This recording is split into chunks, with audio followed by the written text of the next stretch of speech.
bar, and 4 flat-screen TVs. A big, beautiful jet paid for by the big, beautiful bill.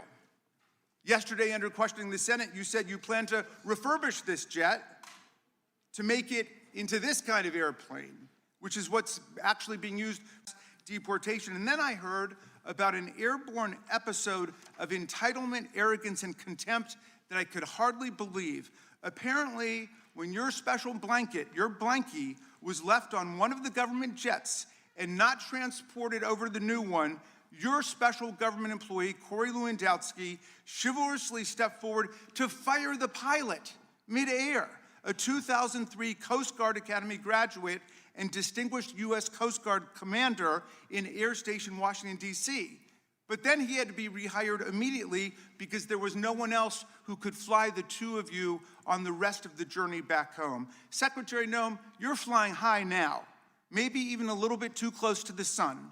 But with all these free planes and houses and pilots, you've traveled a long distance from your actual job and the things you should be doing as head of Homeland Security. Your agency is charged with protecting the homeland. It includes FEMA, TSA, the Secret Service, the Coast Guard, the Cybersecurity and Infrastructure Security Agency, as well as ICE and CBP. Yet you've hollowed out the national security mission. You redeployed thousands of people responsible for tracking terror financing and fighting cyber threats to go work on your mass immigration roundup. You reassigned to the roundup agents working a key national security probe into Iran's terror financing, paralyzing that investigation. And to run what's left of Homeland Security's ruined terrorism prevention office, you actually installed a 22-year-old intern whose chief listed qualification for the job was that he had participated in a model UN club his junior year of college. Through FEMA, you're supposed to provide disaster relief to our communities. Yet last summer, as floods devastated central Texas and killed 135 people, including 25 girls and 2 counselors at a Christian summer camp, you withheld crucial support, including search and rescue teams, for 72 hours. Why? Those were 3 crucial days during which people drowned and died, waiting for bureaucratic approval. You promised to use ICE and CBP to expel the worst of the worst, undocumented immigrants guilty of committing violent crimes, like the people responsible for murdering the children of these angel families, these angel moms and dads who've joined us today. Instead, your masked agents have been indiscriminately rounding up any and all immigrants and citizens who your agents think look like they might be immigrants. They've arrested kindergartners, daycare teachers, and parents dropping off kids at school. They drag grandparents out of their homes in their underwear in sub-zero temperatures and rip children out of their beds in the middle of the night, or use them as bait to arrest their parents. Just last month, your agents picked up Nurul Shah Alam, a severely disabled and nearly blind Rohingya refugee, lawfully in America, who didn't speak English. You claimed your agents dropped him at a safe, warm location. Again, not the truth. They dropped him off miles from his home in the dark at a closed coffee shop in sub-freezing temperatures. And now, because of this cruelty, this man too is dead. You have 250,000 employees and a budget larger than that of 150 countries. You command over 80,000 sworn law enforcement officers, more than the number of police officers in New York, Chicago, LA, Houston, DC, Las Vegas, and Dallas combined. On top of that, our colleagues have handed ICE an additional $75 billion by slashing funds for Medicaid, children's health insurance, and rural hospitals. Secretary Noem, your job is to protect the homeland, but the most precious possession that we've got in our homeland is our freedom and the Constitution and the Bill of Rights that protect it. You seem to have forgotten what our most precious possession is. The billions of dollars showered on your department have paid for violence and chaos in the American heartland and a sweeping assault on the basic rights of the American people. But the heroic citizens of Minneapolis have shown America how to fight back against this reign of terror and win with the truth, with solidarity, with mutual self-help, with creative joy and humor and music, with mass nonviolent assembly and protest, and with irrepressible love of children and kindness towards animals and other living things. You've turned our government against our people, and you've turned our people against our government. But the people are winning today, although we know we must continue to wake up every day, like the people of Minneapolis, and go out and fight for constitutional freedom. We are clearly in the fight of our lives, and we obviously have very serious questions for you today about what you are turning our government into. I yield back, Mr. Chairman. Gentleman yields back without objection. All other opening statements will be included in the record. We will now introduce today's witnesses. Ms. Noem has served as the Secretary of Department of Homeland Security since January 25th, 2025. She previously served as the governor of the great state of South Dakota and was our colleague here in the House of Representatives. And we welcome our witness and thank her for appearing today and for the work that she is doing. We will begin by swearing you in. You know how this works, Madam Secretary. Would you please rise and raise your right hand? Do you swear or affirm under penalty of perjury that the testimony you're about to give is true and correct to the best of your knowledge, information, and belief, so help you God? Let the record show that reflect that the witness has answered in the affirmative. Please know that your written testimony will be entered into the record in its entirety. Accordingly, we ask that you summarize your testimony. And Madam Secretary, you are recognized. Well, thank you, Mr. Chairman, and thank you, Ranking Member Raskin, for your opening statements. And I look forward to discussing the work that the Department of Homeland Security does each and every day to defend our homeland. I also want to take a personal privilege and thank my husband for being here too. He's going to have to go catch a flight in a few hours, but I'm glad he could be here today. And then I want to remind you of why we're all here. Like, I've had people ask me over and over again, you know, Christy, why did you say to President Trump that you would do this job? And I said, because this is going to be a difficult job. It's going to be a hard job. We're going to have to secure our border and make sure we're going after dangerous criminal illegals and remove them from our country. And every day, we're going to have to make tough decisions to uphold the law, but to make sure that the consequences for breaking the law are put in place as well. The one thing I would say is I wasn't quite prepared for was the heartbreaking stories I would hear. The families that have lost their children, their brothers and their sisters, to dangerous people that came into this country that never should have been here to begin with. They never should have been here, and then they perpetuated violent crimes against these people. I heard one story, I never forget hearing Rachel Morin's mom tell the story of how she was killed. And to listen to a mom talk about how her daughter was slammed into her head exploded, and then he raped her and left her dead, knowing that Rachel had 5 kids too, that now didn't have a mom anymore. And that individual should have never been in this country. So the reason that I do this job every single day is for that, is that somebody has to do the right thing and tell the stories of these families and make sure that we don't sit around here and make political potshots on falsehoods and lies, like I just heard from the ranking member, that instead we do the right thing to defend these families and remember their children. Behind me are families with children. These are the children's names that we've lost. Weston Funder, Megan Booz, Carlos Wolf, Sander Cohen, Ryan Lang, Drew Swan, Sydney Shurkin, Jesse Bira, Heaven Lee Nelson, Dana and Ricky Keem, Austin Babcock, Michael Bowden, Logan Harris, Leo Toe, Haley King, Rain Reese, Wesley Green, Krisha Odette, and we are still very blessed to have little Miss Delilah with us.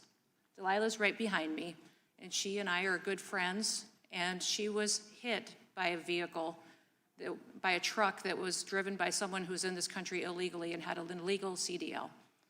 That accident should have never happened because he never should have been in this country, and he certainly shouldn't have been behind the wheel of an 18-wheeler. But she's still with us, and she's doing good, and she's telling her story with her dad and her family and continuing to make sure that we do the right thing here on Capitol Hill.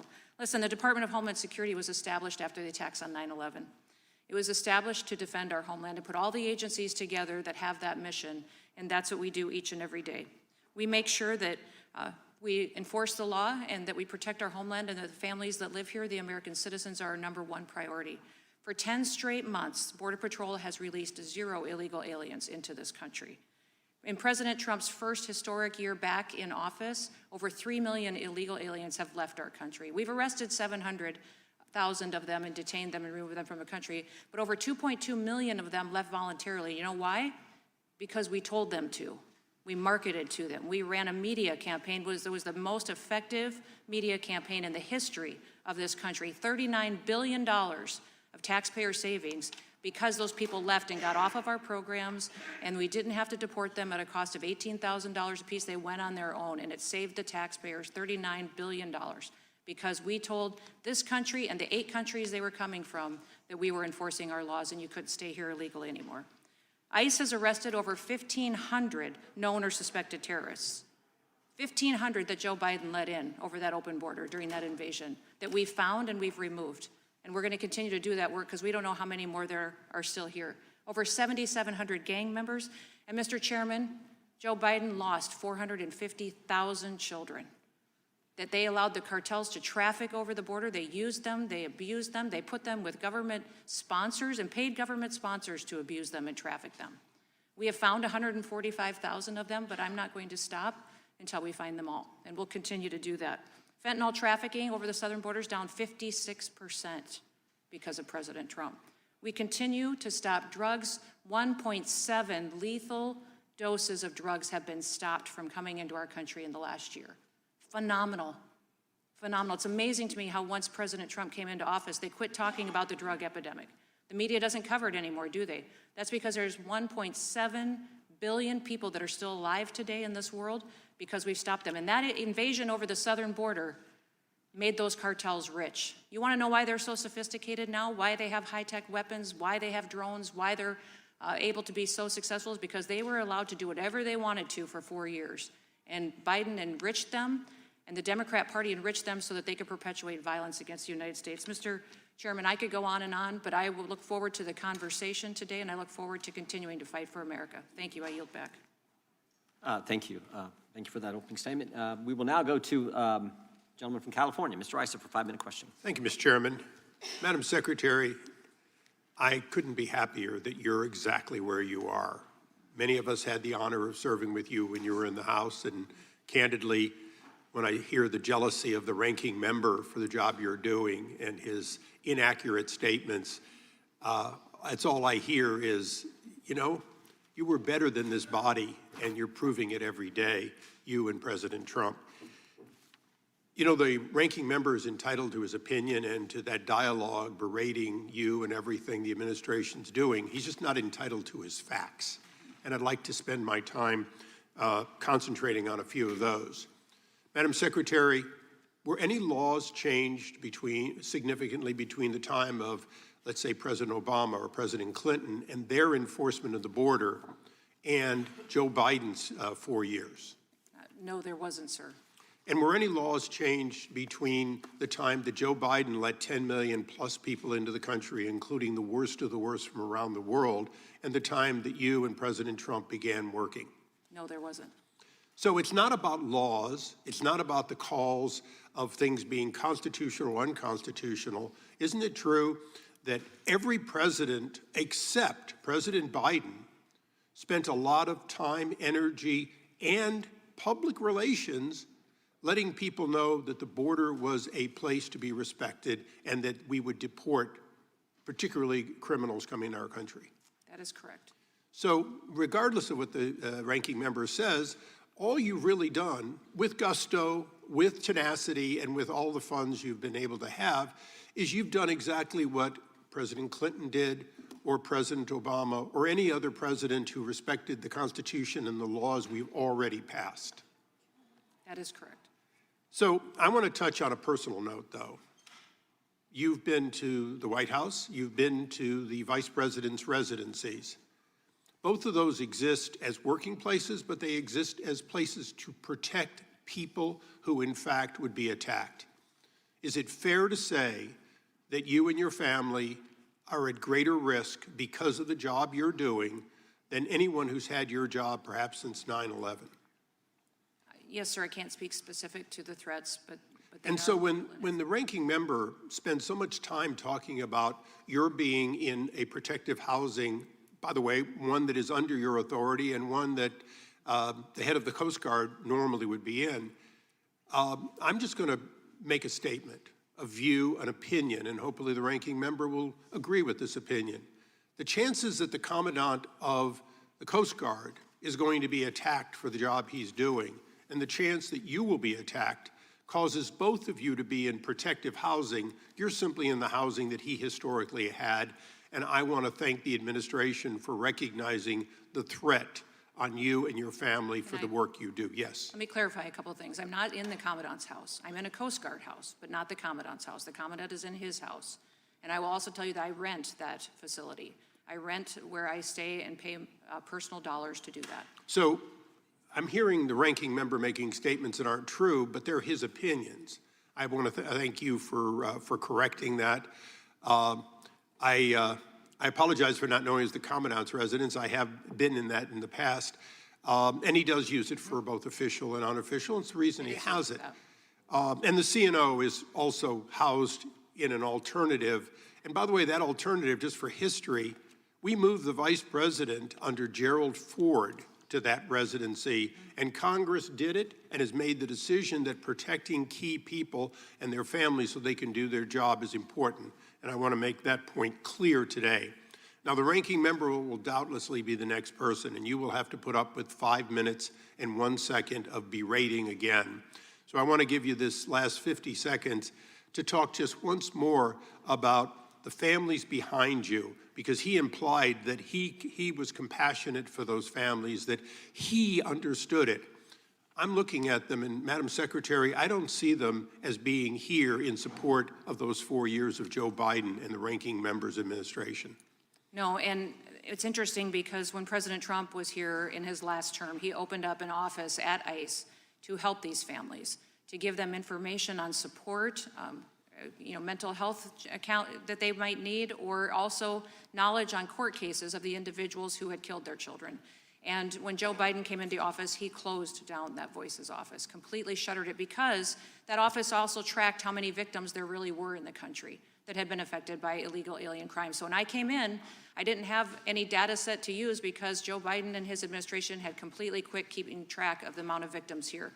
We're grateful that they're here today. We're grateful that the Voices office is back open again, and that these families now can know where their children's killers are. They can follow that, and they can make sure that they hold people accountable to not enforcing the law. Thank you, Madam Secretary. I yield back.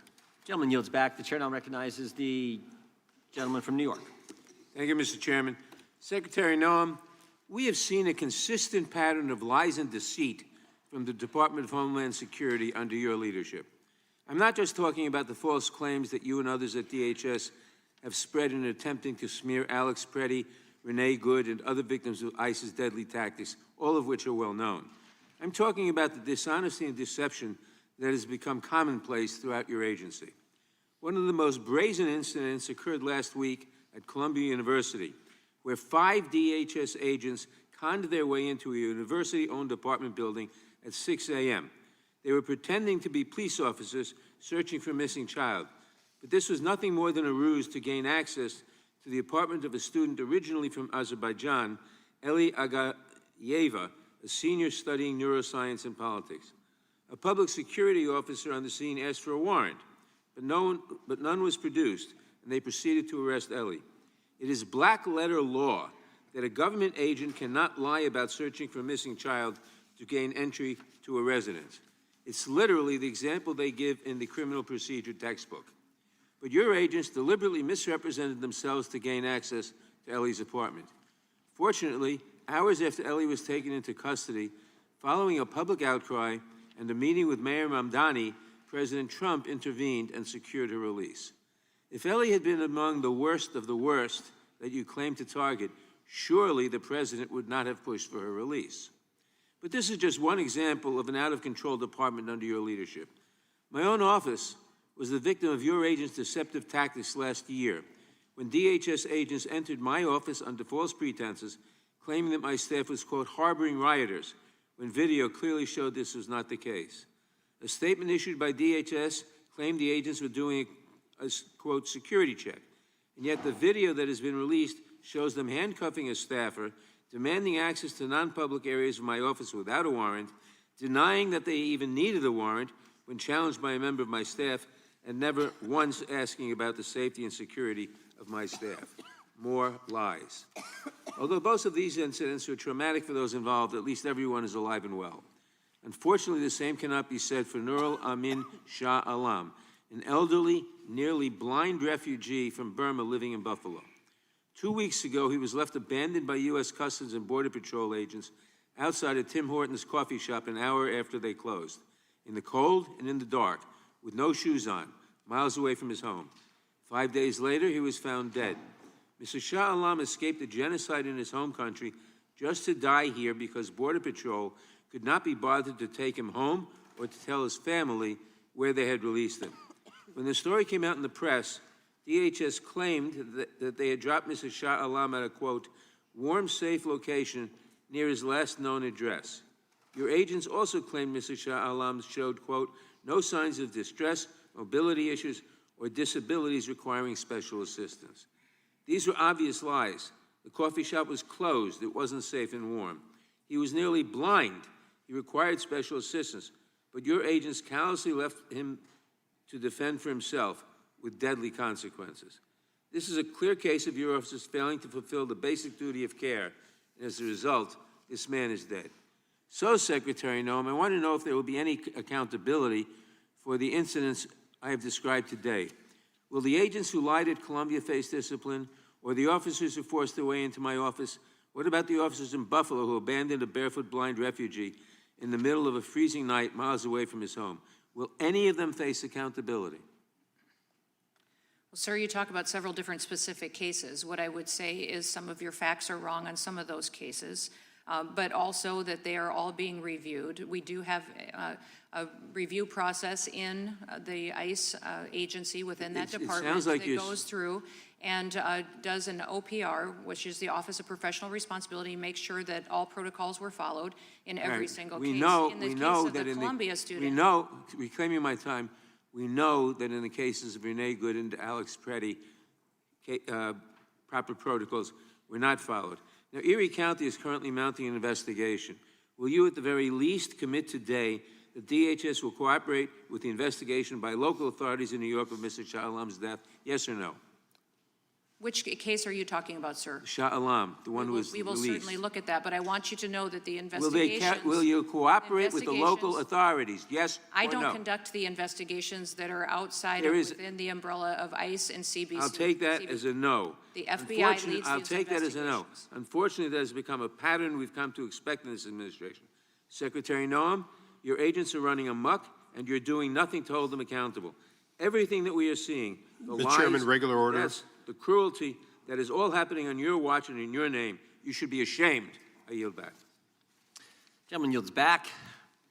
Gentleman from California, Mr. McClintock, Chairman of the Subcommittee on Immigration, is recognized for 5 minutes. Thank you, Mr. Chairman. I know we have a number of Angel families here today whose loved ones were killed because of the open borders policies of the Democrats. Could I ask them to stand for a moment and be recognized so that we can honor their loved ones and get a sense of the human toll that 4 years of open borders took on our country? Thank you. God bless you all. Yep. Thank you. Madam Secretary, the Democrats told us that the only way to secure our borders was we had to grant amnesty and citizenship to the millions of illegals that they had allowed into our country. Was this true? No, And how do we know it wasn't true? because we enforced the law and sent the message that in the United States now our border was going to be secure, and we would ensure that, and it happened. People quit coming. They quit coming to that border because we told them it was closed, and we made sure that when people did cross the border that there was consequences for breaking federal law. During the Biden years, approximately how many foreign nationals illegally entered our country, either as gotaways or through the CB1 app or the catch and release policies of Biden? We don't necessarily know, Congressman. We don't necessarily know because the invasion was facilitated by the federal government during that time. And while all of our CBP agents were pulled to process people, to make sandwiches, to take care of the masses and thousands of people crossing the border, huge swaths of our border were left unsecured. So And the we don't cartels know. took advantage of that to We traffic. don't know how many millions know. of illegals. We know at least 10 million because we watched them either cross the border or we released them under the Biden administration. But the Inspector General reported that they also approved entry visas for 13 million foreign nationals without conducting any interviews or background checks as required by law. Do we know anything about those 13 million visa approvals that were given without any kind of vetting? We don't. We're going back and tracking ones we have documentation on, but most of them are not at the addresses that they left, the contacts that they may have done. And all of our programs under the Department of Homeland Security were violated and abused and perverted as well. For example, when we came in, there was 400,000 asylum cases. That was a year before we came in. He abused it so bad during that invasion that when I first got sworn in as secretary, there was a backlog of 1.5 million asylum cases. And do that we know all need to be reviewed. Do we know how many are still even in the country? No, we don't. How many criminals were allowed in? Oh, thousands of them. We know for a fact that other countries emptied out their prisons, their mental institutions, encouraged people to go, and those individuals who would pay a cartel member to move them across the country certainly came into our country, broke that first law, which made them a criminal, and then after that, many times. And could you tell us again just how many illegal aliens have been deported under your leadership or have been self-deported? There's been over 700,000 that have been detained and arrested and are being deported. I want to remind everybody at this committee too that every single one of these individuals that's detained has final orders of removal. They can leave today. And by the way, as soon as they get to that detention center, they have the option to go home. How many of those that you've deported now have records of a criminal or arrests or convictions? 70% of those in our detention centers have criminal records. So roughly over 500,000. Yes. So you've effectively removed more than 500,000 criminal illegal aliens from our streets and sent them back to their own countries or detained them. Yes. And what's that done to our crime rate? Oh, our crime rate has been phenomenal. In fact, we have the lowest murder rate in our country that we've had since it's been recorded. Over 125 years, our murder rates are at the lowest that it is. The drug epidemic is getting better and improving. We need it to do more so we don't lose more of our children. But we specifically under ICE as well and HSI target human traffickers and child pedophiles and those that would perpetuate assaults against our children. The chairman said there were 11 states refusing to enforce federal immigration law. I think it's worth noting there were also 11 states in the old Confederacy.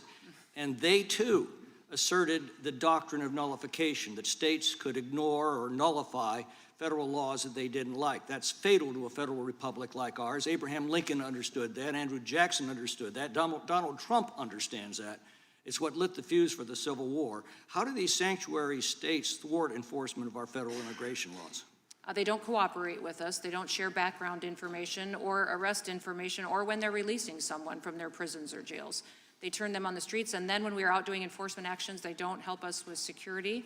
Many of these local officials, driven by political leaders, governors or mayors, don't come when we respond, when we ask for backup for our law enforcement as well. And what's the purpose of these so-called sanctuary cities and states? Are they protecting all illegal aliens or only those illegal aliens that have been arrested for other crimes? Well, I would say they're protecting them all. They're allowing them to stay on their programs and to live in their housing and facilitate it and to be on benefits programs that take taxpayer dollars out of their communities away from American citizens and facilitate a way of life for people that didn't follow our legal process. I know that they're very concerned, the Democrat Party is very concerned about illegal aliens in this country. I will tell you, as a Secretary of Homeland Security, it's my job to get up every day to be concerned for American citizens. Well, thank they you are my priority. Thank you for the job you're doing. Gentleman yields back. Mr. Coleman, I should have said this earlier. If you need any help or a little break, when you want to go in the back room with Delilah, that's fine. I see Delilah decided to take a nap. Let the record show, I think she fell asleep during Mr. Nadler's question, not Mr. McClintock. The chair now recognizes the gentlelady from California. Thank you, Mr. Chairman, and thank you, Secretary, for being here with us this morning. There's an old adage that states there are no bad dogs, just bad owners. One of the questions we have is, are there bad agencies or just bad owners and bad leadership? And so, I have a concern about much of what's happened in the enforcement region internally in the United States. And I'd like to show a video, the video number 1, if the staff could play that.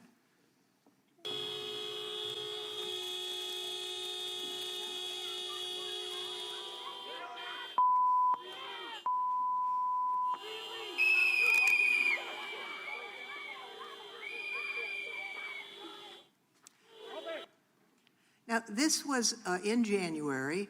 ICE agents forced their way into the home of a United States citizen, Mr. Scott Thao, without a warrant. As you could see from the video, they pulled him into sub-freezing temperatures in his underwear, held him for a number of hours, and finally released him.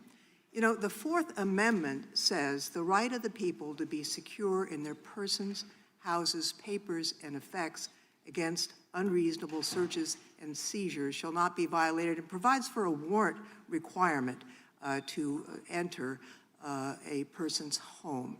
Now, that was bad leadership, in my judgment, because, and not in your part, the Attorney General has issued a memorandum asserting, I think incorrectly, I mean obviously incorrectly, that no warrant is required to break into somebody's house, contrary to what the Fourth Amendment provides, and that an administrative warrant, which is basically note to self, go ahead and break into anybody's house you want, is what's sufficient. So my question really is not about the illegal breaking and entering into that U.S. citizen's house, but what is the policy about taking an old man in his underwear out of a house in sub-freezing temperatures? Do you train agents not to do that, or are they trained to do that? All of our law enforcement officers go through extensive training. Our ICE officers go through 58 days of training and 56 days of training. They have 28 of those on the job. Okay, but so beyond that, they are trained in constitutional law, which you referenced, so they all know The question was about manhandling an old man in sub-freezing weather. So they're trained to do that? They're trained in how to interdict someone, to detain them, and to take them. Well, this man had done nothing wrong. Let me show you another video. Show another video.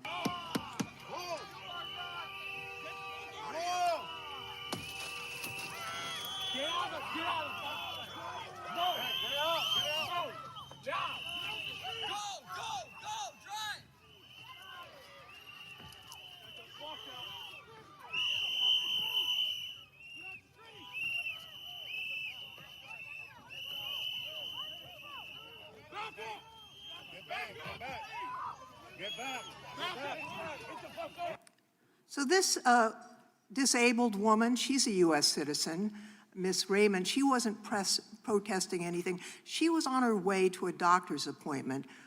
She has a traumatic brain injury, and as you can see from the video, your agents surrounded her car, they pointed their weapons at her, they broke her window, and they dragged her from the car. Let me show you another video. Oh, what? Y'all some crazy. Y'all got no heart, for real. No heart. No heart. Now, in this video, masked agents blocked the road with their SUV and used it to hit an American citizen driving in the right lane on her way to work after dropping off her child. As you can see, they drew their weapons, they drug her into the street to arrest her. She didn't know they were federal law enforcement because they were wearing masks. So the question I have is, are agents trained to break the windows of people whose cars they encounter and drag them out forcibly without asking questions? Is that their training? Congresswoman, our officers are all trained for situations to where they're interacting with the public and where they are detaining someone or arresting them. What I would say is they always goes with their presence is when the enforcement action begins, the officer's presence, and then verbal commands. If an individual doesn't respond to verbal commands, then they go to soft techniques, which you see utilized throughout the country, and our officers follow that protocol and are trained in that protocol. You talked earlier about administrative warrants. Administrative warrants are the tools that you gave us. Congress gave us that tool in immigration law to use to go and detain individuals who are in this country that have had final removal orders. I will just note also what that is garbage law. The Constitution the Supreme trumps. Court backed it up. You're Supreme Court incorrect. affirmed it. There's a long line of cases, the only Mr. tool we have, Chairman. ma'am, The and we've real only- lawyers Well, on this committee know that the Fourth describe Amendment it how you want, but provides it's- for but a it is the warrant law. requirement. It is federal law.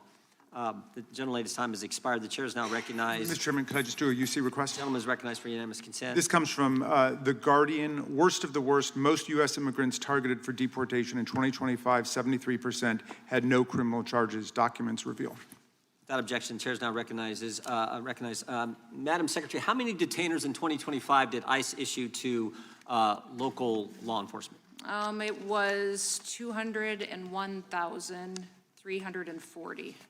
And I just want to be clear, that means over 200,000 individuals are in the country illegally. You have a notice, final order to remove those individuals. They've been charged with an additional crime, some other crime, harming kids, stealing stuff, armed robbery, maybe even something worse.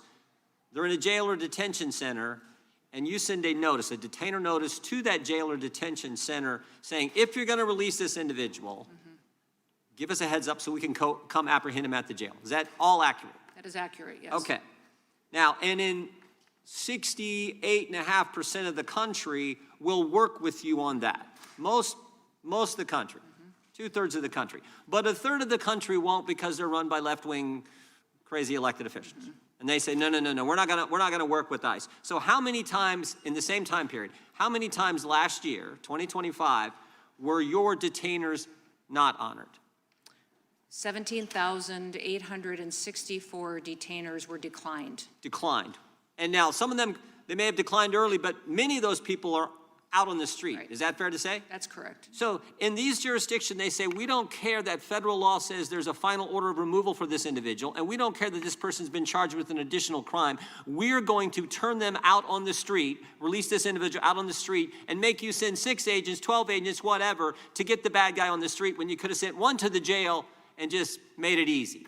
Is that right? That is correct. And let me just ask this, is that the dumbest thing you've ever heard? It is the dumb. I've heard a lot of dumb things Well, in this job. I've heard a lot of dumb things from the left as well, but that is certainly near the top, right? Now, here's what's interesting. They don't want it just to remain 1/3 of the country. They want it to apply everywhere. And you know how we know that? 1 month ago today, Leader Hakeem Jeffries and Leader Schumer sent a letter to Speaker Johnson and Leader Thune. And in that letter, they have 10 demands that they want. That's why they shut down the government, they're saying. One of the reasons they shut down the government is they want that policy, which only applies to 31% of the country right now, to apply nationwide. And I just want to read it, because it's point number 4 in their letter 1 month ago. Protect sensitive locations, prohibit funds from being used to conduct enforcement near these sensitive locations. So after they release them, they don't want you to be able to arrest the guy who may have been charged with abusing kids, the detainer wasn't honored, who's released to the street. They don't want you to arrest him near medical facilities, schools, child care facilities. So if he's hanging out near a child care facility, he's been charged with abusing kids and he's here illegally, or a school, you're not supposed to get him there, according to what Leader Jeffries and Leader Schumer said. And I'll ask you the same question. Is that the dumbest thing you've ever heard? Yes, that is one way to encourage criminals to congregate where children are, is to say that a school would be a safe zone. And what happens when they don't honor detainers? They release bad guys who were supposed to, according to federal law, be turned over to ICE, and you're supposed to remove them. They release them. What happens is exactly what I talked about in our opening statement. You have guys like this Ortiz fellow, right next door in Fairfax County, Virginia, who was here illegally. You all sent a detainer. And they said last September, nope, we're not going to honor it. They release him to the streets, and he kills someone when it could have been easy. Someone would still be alive today. And as I said before, be one less angel family in this country if they would simply do the common sense thing. But no, they want to expand it, and they want to put back in this protected areas thing. Here's the other thing that's interesting. They all defend what happened in Minneapolis when all the protesters and rioters, or whatever you want to call them, went into the church. So they're allowed to go into the church, and somehow that's fine. They can disrupt the church service, but you're not allowed to go near a church to arrest a bad guy who's been charged with another crime and released to the street. Again, unbelievably stupid. And that is why tomorrow, the House Judiciary Committee is going to mark up the Sanctuary Shutdown Act of 2026. And hopefully, we can pass that, get it to the Senate, pass it, and get President Trump to sign it, because it is the right thing to do. And anyone with common sense understands that. I apologize, I went too long. I'll give you the last 20 seconds. No, I just appreciate that, and I agree with you wholeheartedly that a lot of what comes at us for criticisms is simply not truth. Every day, and it's interesting, Chairman, as you were talking, I was thinking about the last committee hearing I was at just a couple of months ago in December, that all the Democrats held up pictures of illegal aliens and were defending illegal aliens and talked about them. Now today, they're defending citizens because they know they shouldn't be putting illegal aliens in front of citizens. They've changed their method. Now they realize that when they're fighting for people who shouldn't be in this country to begin with, that's a losing statement with the American people. That common sense would tell you somebody who lives here that is a citizen should be prioritized over someone from another country. Well, but that's common Madam sense. Secretary, they're not only fighting for people here illegally, they're releasing the bad guys to the streets, for goodness sake. They are. That is the problem. With that, I now recognize the ranking member for 5 minutes. Thank you, Mr. Chairman. We're fighting for American citizens, Madam Secretary. Today because, you are. because your ICE agents shot them in the face and killed them, and each person you see up on this dais today represents 800,000 American citizens.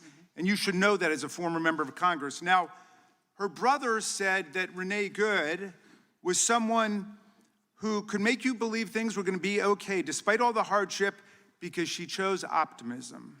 Alex Preddy was a Boy Scout, a choir member, an outdoorsman from Green Bay who lavished attention on his beloved dog, Jewel. His sister called her brother someone who had a way of lighting up every room that he walked into. But only a few hours after they were gunned down by your agents, you called Renee a domestic terrorist. You said Alex committed an act of domestic terrorism. Alex's parents responded to your calling their son a domestic terrorist. They said, the sickening lies told about our son by the administration are reprehensible and disgusting. Now, I want to give you a chance before the entire country to correct your false and defamatory claim. Based on what you know today, Madam Secretary, were Renee Good and Alex Preddy domestic terrorists? Congressman, what happened in Minnesota in those two incidents was an absolute tragedy. Were And I they offer my domestic terrorists, as you said to the My country? condolences to their families, because I know that their lives will never be the same after that happened. Is that an apology But I for what would- you said?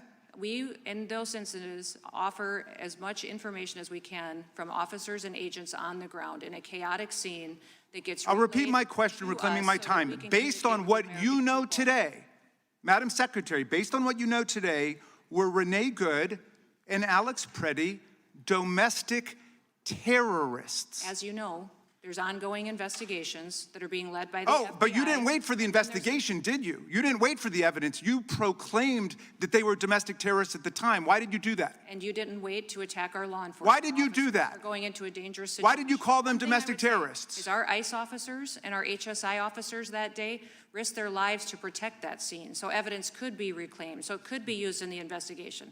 Because those violent rioters that So were you're there proud of the fact could that have- you called them domestic terrorists? Is that what those you're telling America? individuals, HSI officers put their lives on the line to protect that scene, so evidence, so we could have. Yes, they a do. thorough Yes, and they an do. But you accurate told a lie investigation. about them. You said that they were domestic terrorists.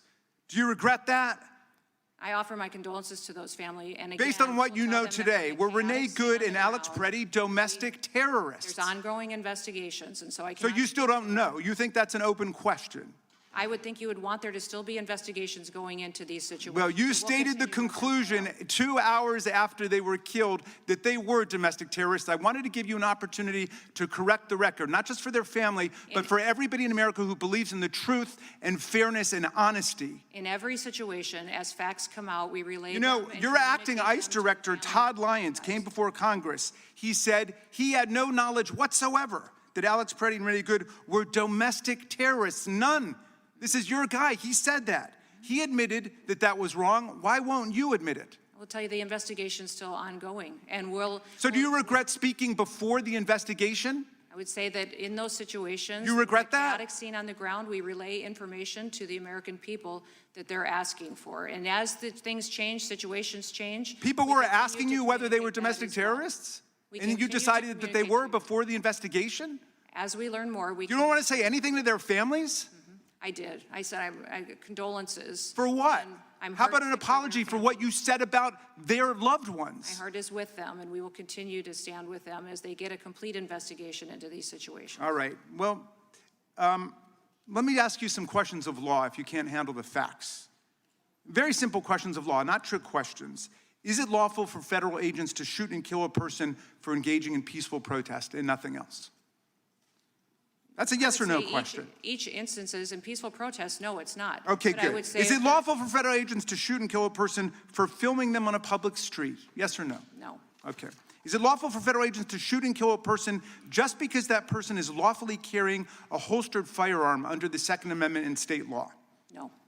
And finally, yes or no, is it lawful for federal agents to shoot an innocent person or even a criminal suspect just for driving away from them, according to the Supreme Court? No. Okay. Well, I'm glad you got the law right, and I hope you would rethink what you said about two good, honest, faithful American citizens and what that means to their families when you say that as Secretary of Homeland Security. And your ICE guy has already retracted that, and you should retract it too. I yield back to you, Mr. Chairman. Gentleman yields back. The gentleman from Arizona is recognized for 5 minutes. Thank you, Mr. Chairman. Thank you, Secretary Noem, for being here today. Also, I want to acknowledge the Angel families. There are very few jurisdictions that don't have Angel families. Very, very few. Thank you for your courage and your willingness to be here today. I am grateful that the ranking member at least knows, Secretary Noem, that under your jurisdiction, there's the Coast Guard, there's FEMA, and a whole host of other agencies, TSA being one. He listed some of them. He's chosen not to fund them. How outrageous is that? How outrageous? So, Secretary Noem, before I turn to my questions, I want to establish the insanity of what sanctuary jurisdictions are doing and why it matters. And by the way, I'll just say, Mr. Chairman, on the CDL issue, I have a bill 7200. I'd love to bring that in because it would require states do E-Verify before they grant a CDL. We might save some more lives. Let's start with the ICE immigration detainers. From October 2022 through February 2025, state and local jails declined more than 25,000 ICE detainers. In more than 1,400 additional cases, they failed to provide proper notice before releasing an alien from custody. That's not symbolic resistance. That's operational non-cooperation. It undermines federal law. It increases the risk to law enforcement. It increases the risk to the person arrested even. And it results in the release of removable criminal aliens back into American communities. This administration, the Trump administration, the Noem administration is enforcing the tools Congress provided. We expect cooperation, not obstruction. The consequences are not hypothetical. ICE data from FY 2025 shows that sanctuary jurisdictions released offenders with homicide charges or convictions, and I'm going to highlight just several examples. Rami Jalal Naisan, an Iraqi national with 28 arrests. Chicago ignored 3 ICE detainers. 15 of his arrests occurred after the first detainer was issued. Waldemar Zibik, a Polish national convicted of attempted murder after stabbing his wife and daughter, was released despite an ICE detainer. Alexander Pascual Pedro, arrested for aggravated criminal sexual abuse of a child, released despite a detainer, later convicted of solicitation to meet a child, and then arrested again for domestic violence. Ismael Gomez Urzua, deported 4 times, 3 detainers ignored despite arrest for narcotics, fleeing police, and weapons violations. Dennis Humberto Navarrete Romero, an illegal immigrant, was arrested for many crimes but released into the community repeatedly. He went on to allegedly rape a woman on a trail in Fairfax County. Abraham Gonzalez, Venezuelan gang member, arrested in Denver for aggravated assault, motor vehicle theft, and felony menacing. Denver gave ICE only 1 hour's notice before forcing officers to arrest him in a public parking lot where an officer was assaulted. Those aren't policy disagreements. Those are public safety failures, a willful desire to hold the community or put the community in danger.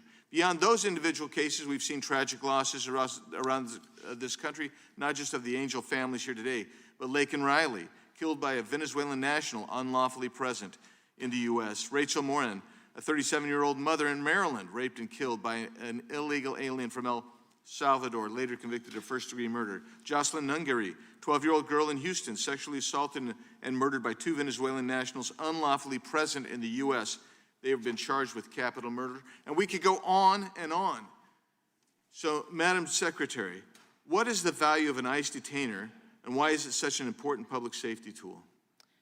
Well, a detainer that we would lodge with the local law enforcement jurisdiction lets them know that when they are going to release that individual out to the public, that we would like to take custody of that. When we have detainers that are honored, we can go into a courthouse, we can go into a jail or a prison, and in a safe environment, take custody of that individual, take them to a detention center and remove them to their home country. When they don't honor our detainers, that individual is released out into the streets. And what we know for a fact is hundreds and hundreds of times, thousands of times across the country, those individuals reoffend.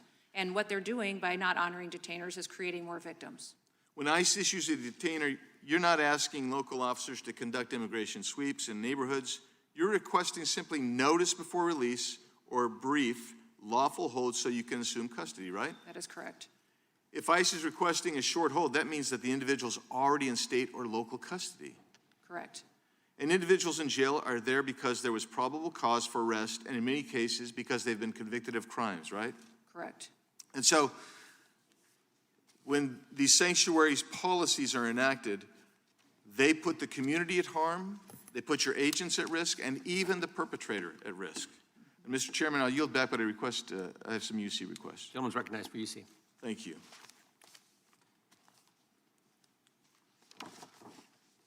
Radical rhetoric by sanctuary politicians leads to an unprecedented 1,300% increase in assaults against ICE officers and a 3,200% increase Objection. in vehicular attacks. Which sanctuary jurisdictions have released the most criminals? Objection. Virginia Governor Spanberger faces blowback after releasing illegal immigrant who stabbed a woman to death. Objection. Spanberger urged to cooperate with ICE after alleged killing by illegal immigrant. Objection. Sanctuary cities pose an unacceptable risk to public safety. Not objection. When did safety become a license to defy the law? The dangers of sanctuary cities. Objection. The DHS shutdown, a reckless gamble verging on madness. Not objection. Can we finally agree that sanctuary cities are a failed experiment? Without objection. The not so fine line between sanctuary and threat. Without objection. DHS funding remains in limbo as GOP lawmakers warn of retaliatory terror attacks. Without objection. Democrat rep whines about DHS harassing illegal alien he brought to State of the Union. Without objection. New Maryland bill means more victims of migrant criminals, DHS warns. Without objection. If you're an illegal, stabbing someone isn't enough for this country to lock you up. Without objection. Coast Guard addresses recent media reporting. Without objection. Current shutdowns impact on immigration agencies from DHS. Without objection. U.S. ICE examples of egregious criminal aliens released into Illinois. Without objection. The Independent police arrested and charged Rafael Govia Romero. Without objection, I think the gentleman may set a record here. Yeah. Has set a record.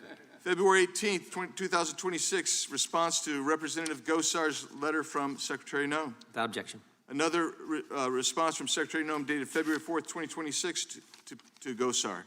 Without objection. And also, finally, DHS OIG highlights covert testing of TSA's checkpoint security screening effectiveness. Without objection. Thank you. Yield back. Gentleman yields back. The chair now recognizes the gentleman from Tennessee. Thank you, Mr. Chairman. Madam Secretary, welcome to the committee. Thank you. Gives me an opportunity to show you the 8 letters that I have sent to you over the last year, only one of which have been replied to. So it gives me an opportunity to ask you the questions and try to get an answer. One of the things you're most famous for, probably your quote of quotes, is we're going to go after the worst of the worst. The murderers, the pedophiles, the rapists, et cetera. In my letters, I said I agree with you on those things. People who are in this country illegally or not citizens who commit those crimes should be deported. But the facts show that most of the people that you have stopped and tried to deport have not committed any of those crimes. In fact, they've committed no crimes at all. I've got a study here from the Justice Department that shows that less than half as undocumented immigrants are less than half as likely as U.S.-born Americans to be arrested for homicide. And the pattern holds for assault, sexual assault, robbery, burglary, theft, and arson. And they're half as likely to be arrested for drug offenses. That's an NIJ study. In Tennessee, there was a study that was just in the Commercial Appeal, our local newspaper in Memphis, that shows the same, that they are very unlikely to commit offenses. For the folks that are here and your families, I'm sorry. It's terrible what happened to your children or your family members. But they are more likely, and citizens are more likely to be attacked by United States citizens who are not undocumented, who came here and are born here. They are more likely to commit these crimes. So why do you continue to talk about the worst and the worst when all the statistics show we're not stopping the worst and the worst? We're doing what Stephen Miller wants to do and set a record of deportations. Can I respond to you now, sir? I hope you will now. Okay, It's been good. a year. Well, thank you for your letters, and we have responded to those. When I came into office, there was years of letters that Mayorkas did not respond to, that we had to backlog and respond to all the letters that he received as secretary. In fact, one of those letters was I just want to hear about the letters I wrote you. 567 days old. Just that tell they me had to about the be letters I wrote you. I have responded to over 1,490 letters that I've gotten from members of Congress. You could have done in the last 1,498 12 months. and done mine as That's well. just individual letters. Sometimes they had 60 to 70 signatures on them, and we responded to every one of them. Tell me about the worst we of are- the worst. The worst of the worst, sir, I think you've offended the families behind me today with that Did comment. not intend to, and I Because think you it's were- wrong for you to suggest it.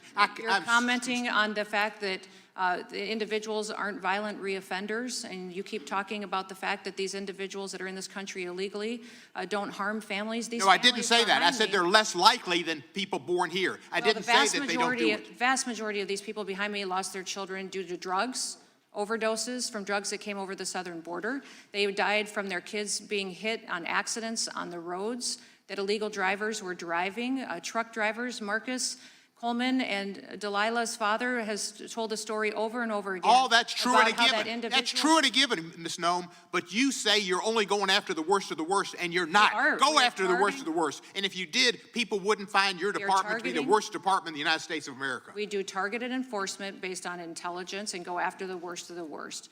When we are on those enforcement actions, if there are people with those individuals, we confirm their identities as well to make sure that they have legal status in our country. We need to make sure that people understand that when you come into this country illegally, overstay a student visa, if you don't go in for your I'm going to court reclaim my time appearances, because if you're out of legal I'm status, reclaiming my then you need time, to Madam go home. Secretary, please. That's one issue. Another issue is the fact of training.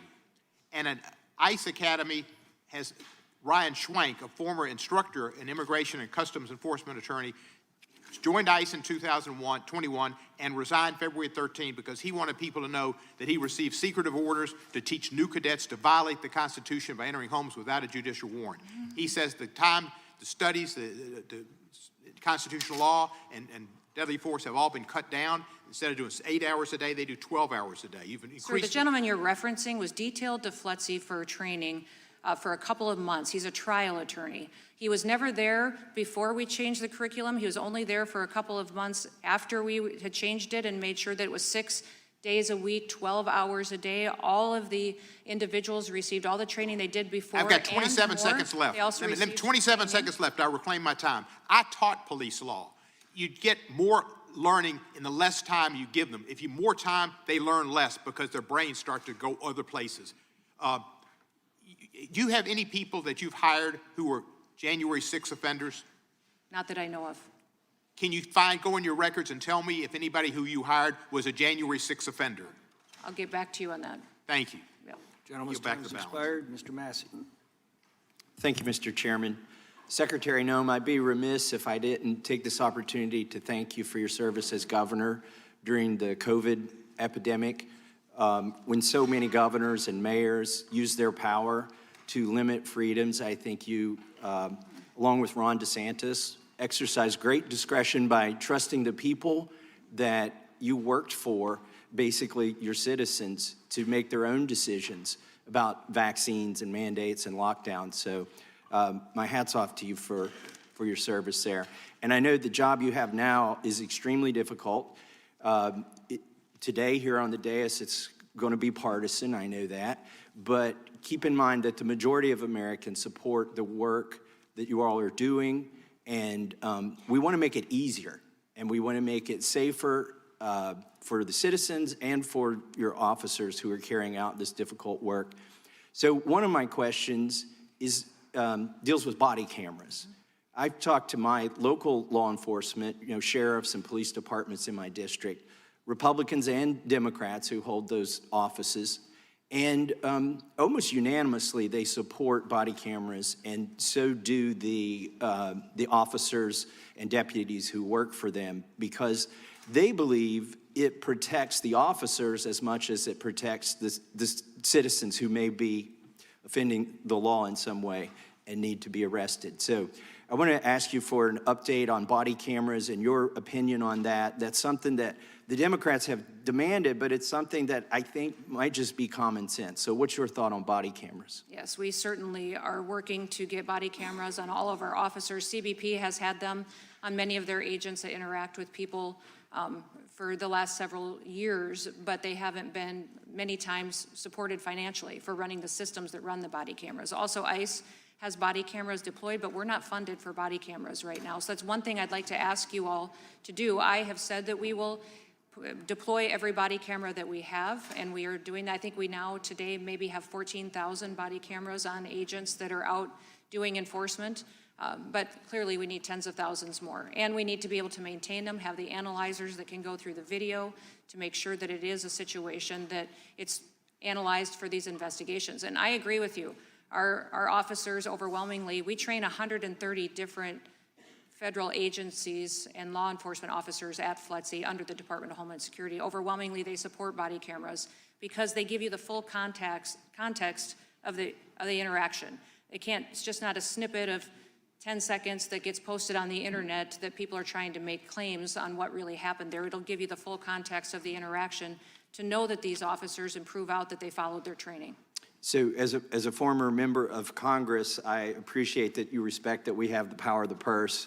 I do think we have allocated enough money, the current shutdown notwithstanding, to DHS, but perhaps we need to go, and ICE, perhaps we need to go back and make sure that your use of that money for body cameras wouldn't violate. Yeah, you were pretty prescriptive in how you assigned that dollars to us. Even though ICE got $75 million, it was pretty prescriptive towards detention centers, contracts and airframe in order to move individuals out of the country. And so the body cams and their maintenance ongoing into appropriation bills into the future needs to be addressed. I know it costs money to keep all that video around, and that's what my local law enforcement talks about. The ones who haven't adopted them, they just can't afford to keep the records like they're supposed to. But I hope we make sure that you have the funding for body cameras. I've only got about a minute left, but there was a memo about whether you need an administrative warrant or a judicial warrant to enter into residences. And you know, I'm a strong proponent of the Fourth Amendment, and I think it would be helpful if we stuck to that. I know there are exigent circumstances sometimes where you're in pursuit or something of somebody, but I think for entering a residence or private property, it would be helpful to have judicial warrants. I give you 30 seconds to give us your opinion on that. Well, I would tell you that all of our officers and at the department, we follow the Constitution and respect the amendments. The Fourth Amendment's incredibly important. In the 400,000 different instances where we've detained someone under administrative warrant, only 28 of those have been used to go into a home. So it's very rare, not very often. It is legal, it is justified, and it is the tool that you have given us as a body and that the Supreme Court has confirmed. So we do use it, but it's very rare when we do. All right, with that, I yield back to the chairman. Gentleman yields back. The chair now recognizes the gentleman from Georgia. Thank you, Mr. Chairman. Secretary Noem, last month, your Immigration and Customs Enforcement Director, Todd Lyons, confirmed that the Department of Homeland Security is conducting an investigation into the brutal, cruel, and senseless killings of Renee Good and Alex Preddy. Minnesota Bureau of Criminal Apprehension Superintendent Drew Evans loudly and publicly complained when, in the minutes and hours after your agents shot Alex Preddy to death in broad daylight, your DHS agents excluded BCA and Minneapolis police from accessing the crime scene. Your agents continued to physically block state and local law enforcement access to the crime scene even after they were presented with a search warrant issued by a judge that authorized their appearance at that location, the crime scene. And so with you having excluded them, that left your department's agents uniquely positioned to clandestinely seize and control all of the physical evidence from the crime scene, including body camera footage, phones, firearms, ballistic evidence, and other physical evidence. Your attempts to hide the evidence from state and local law enforcement forced Minnesota officials to go into federal court to obtain a temporary restraining order, preventing you from destroying or altering the evidence and ordering you to preserve the evidence. Madam Secretary, who was it that ordered you to deny state and local law enforcement agency access to the Alex Preddy crime scene? Was it Donald Trump? Was it Pam Bondi? Was it Kash Patel? Or was it Corey? Whose idea was it? Congressman, I will tell you it is not my role as the Secretary of the Department of Homeland Security to conduct investigations at the federal level. I'm That happens at asking the who Department was of it that Justice. instructed Those your decisions are agents made, to and deny access to the crime scene to state and local law enforcement I agencies? wish there would have been more local law enforcement there that day. The reason that Well, they were there, that but such your a violent agency scene was because we prevented them didn't from have local law accessing the enforcement crime out there scene. supporting. Who was keeping it that secure. gave that order to deny access to the crime scene? Sir, I don't make those decisions on Well, who made investigations at who made the federal level. decision? I will tell you that was within it the whose agency, decision was it? within the agency, for incidences, Was that it there is Corey's internal idea? investigations that go through the office of Okay, well, you're PR, not and gonna then also answer. beyond You're that, not gonna answer my the question. ICE That's goes to fine, the ma'am. incident. I'm going to reclaim my time. As the Secretary of Homeland Security, you are the ultimate overseer of your department's investigations into the death of Renee Good and Alex Preddy. Isn't that correct? We conduct investigations within ICE and CBP. Okay, that are fine. You're internal responsible for it. That was my to question. the officers to make sure they follow their Within protocols and hours training. of these killings, you jumped before the cameras on national TV and lied about these victims, labeling them domestic terrorists, before the investigation had even begun. Even your own ICE director has now admitted that they are not terrorists, and that kind of comment could bias the investigation. Secretary Noem, will you acknowledge that your lies labeling Ms. Good and Mr. Preddy as domestic terrorists could bias the DHS investigation into their killings? These investigations are ongoing. They're Well, couldn't your external. comments have The signaled Incident Review what Committee the within conclusion ICE of the will determine investigation any should actions be? that will take it, and within CBP, it's the National Use of Force Board that does those what you evaluations. did They'll was continue actually to do prejudice that. the investigations that your department is conducting, Madam Secretary.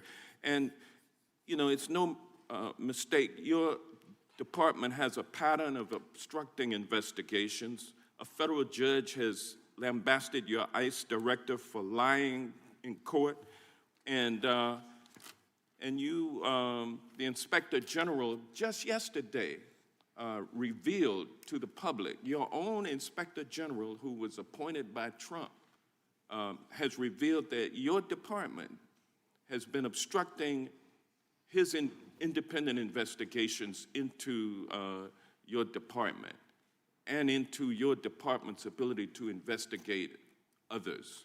That is not true. In that Well, letter yeah, that I he mean, sent to the Hill yesterday, I want to he has the freedom to enter brief members of into the Congress who record told him that, for have that in unanimous writing as consent well. 2 articles that document the fact that the Gentleman is recognized. Inspector General says that DHS has systematically obstructed its work. It's a Wall Street Journal article dated March 3rd, yesterday. Without objection. And also a Politico article, internal DHS watchdog, Noem, is obstructing our work. Without objection. How can the public No, think that you will give... Gentleman's time has expired. You've asked for 2 unanimous consent requests. Without objection, those are into the record. The chair now recognizes the gentleman from Wisconsin, Mr. Fitzgerald. Secretary Noem, thanks for being here today.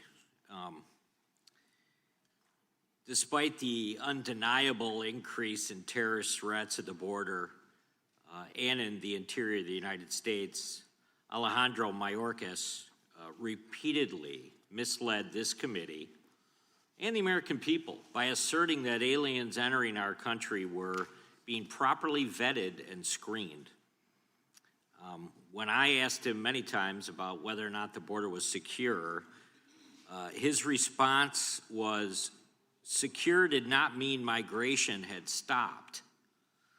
It simply meant that resources had been deployed, enforcement processes were in place, and legal authorities were being used in a proper way.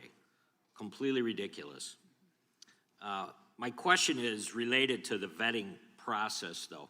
Can you just elaborate a little bit on how you had to reform and change that process compared to where we were under Secretary Mayorkas?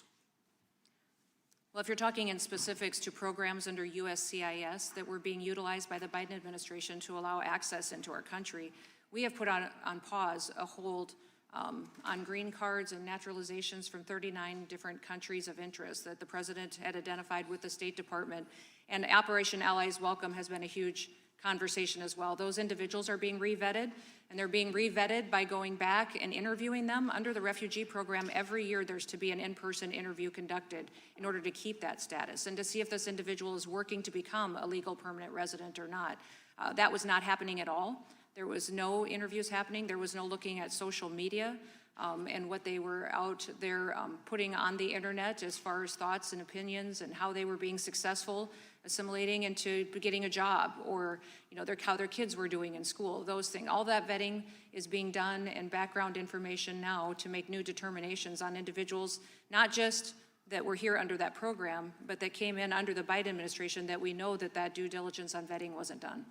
So there's another small change I hope you can just discuss, and that is former border chief and now with CBP Commissioner Rodney Scott. He testified to our committee in 2023 that an illegal alien was only screened against U.S. criminal databases and not against databases from the alien countries of origin, which makes no sense. That's I correct. mean, obviously, somebody that didn't live in the States suddenly crosses the border illegally, and the only thing that they had been utilizing was some kind of database, which obviously did not include the individual that illegally crossed. I'm wondering, that must have been something you eliminated almost immediately or changed. I'm just wondering if you could discuss that. No, we do all that due diligence now, and it's very difficult to get adequate vetting from a country that doesn't have a stable government as well. So when there is that situation and they can't provide you with any information, that individual is not allowed to participate in any of the programs that would allow them to be here on a workman's visa or a student visa or information. If we can't do that vetting ahead of time and know truly who that person is and why they're in the United States, they're not admitted. And one thing I would say is that since I've been secretary, we've signed dozens of security agreements with other countries. With Central and South America, we have to share information to be able to give us their criminal. I've gone there and had them come here so that we could agree to share that information in the future. In the Middle East, incredible partnership on getting access to that. CBP has one of the world's largest databases of information on travelers around the world, and how we cooperate and coordinate with these other countries helps us know when they're coming into our country. And I even negotiated the first extradition out of Honduras to help an angel family here in the United States to prosecute someone who was just convicted the other day of 21 years in prison for murdering Sarah Root. And that's the first time that country had ever extradited anybody for murder to the United States. And so by engaging on these cases, we not only get closure for families and justice for them, but we also do due diligence on who's in this country and what their intentions are when they get here. And just the final thing I would ask you to comment on. The face-to-face interviews are critical, right? They are. And they were not being done under the Biden administration at all. They were not. And it can be a brief interaction, but oftentimes it's when they determine whether or not this person is in the States and in a good status. Is that not true? That is true, and they placed a lot of weight on a letter of recommendation from another agency. So many times, some of the other protocols were not checked if they just had a letter of recommendation from someone else in the federal government. We've stopped that, and even if we do get someone who recommends someone as a refugee, we still vet them thoroughly. Thank you. I yield back, Chairman. Thank you. I recognize the gentleman from California, Mr. Swalwell. Secretary, you have referenced many times the families behind you, and I see the families, and I see your pain, and I see your loss. I see those who are still with us but have been hurt and changed. And I'm sorry that this has happened to you. And I see you, I know my colleagues see you, our country sees you, and I thank you for being here today. Secretary, my question for you is, do you see families like Miguel Lopez, who was a neighbor of mine in Livermore, California? Miguel had lived in Livermore for over 30 years. He raised his 3 children in Livermore. His youngest is a senior at a local high school, just finished his football season. Miguel worked at a winery where my wife and I were married almost 10 years ago. Miguel had done everything that was asked of him, went to every immigration proceeding that he was supposed to go to, and in April was put in handcuffs as he was following the orders of the court and going to the proceedings. He was arrested and sent to Mexico over a judge's objection that he not be sent to Mexico and he stay in the United States. Every Sunday night, his wife Rosa and the family have a dinner, and there's an empty chair at the dinner table. Miguel's not there. I went and saw Miguel in Mexico. He doesn't have a job. He's not able to provide. And he said his Spanish isn't even that great because he hasn't been there for 30 years, and it's hard for him to communicate. Do you see the pain of families like Miguel Lopez, someone who did not commit a violent crime but has been separated from his family and is not providing, is not working? Congressman, do you see that pain? Did he have a criminal record? Did Mr. Lopez have a criminal record? In 1995, he pled to a lesser nonviolent charge. But do you see the pain I do that somebody... I do see the pain, Okay. and I wish people would do things correctly. If they're not in legal status in this country, they can return home. We will pay for them to return home. Yeah. I hope he got the $2,600 he could have gotten. Do you think that makes up for not being with his it family? It helps because we have agreements with these countries where they are helping to facilitate housing. It was a and nonviolent training, crime, Secretary. But then he gets the chance to come back the right way. Now that he's waited until he's been detained and deported, he will never get the chance to come back to the United States. It was And a so I wish that nonviolent... he would have made the right decision and decided to go home to help his family and him to be together. They have choices that they can make to be together, and we're hopeful that they will continue to do that. The president also, by the way, is a convicted felon, if you want to talk about criminal records. Secretary Noem, did you or your staff fire one of your pilots recently? No, No pilot was relieved of their duty? no. The story in Not the- that I'm aware of. So the story, and recognizing you're under oath, the story in the Wall Street Journal was incorrect.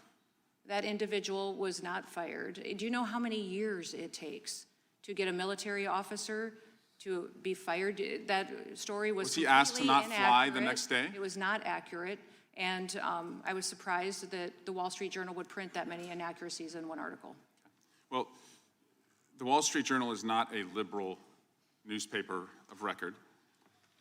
Well, tell me I don't know then, what it is anymore. tell me then, has a single ICE agent or CBP officer, has a single ICE agent or CBP officer been disciplined since you've been Secretary of Homeland Security? As we've seen women dragged through their streets by their hair and thrown into unmarked cars, people chased through the fields and factories where they work, public executions happening in our streets. Has a single ICE agent or CBP officer been disciplined? Yes, they have. How many? I don't know the number. I can get that for you if Do you you'd think that like me number is to. important?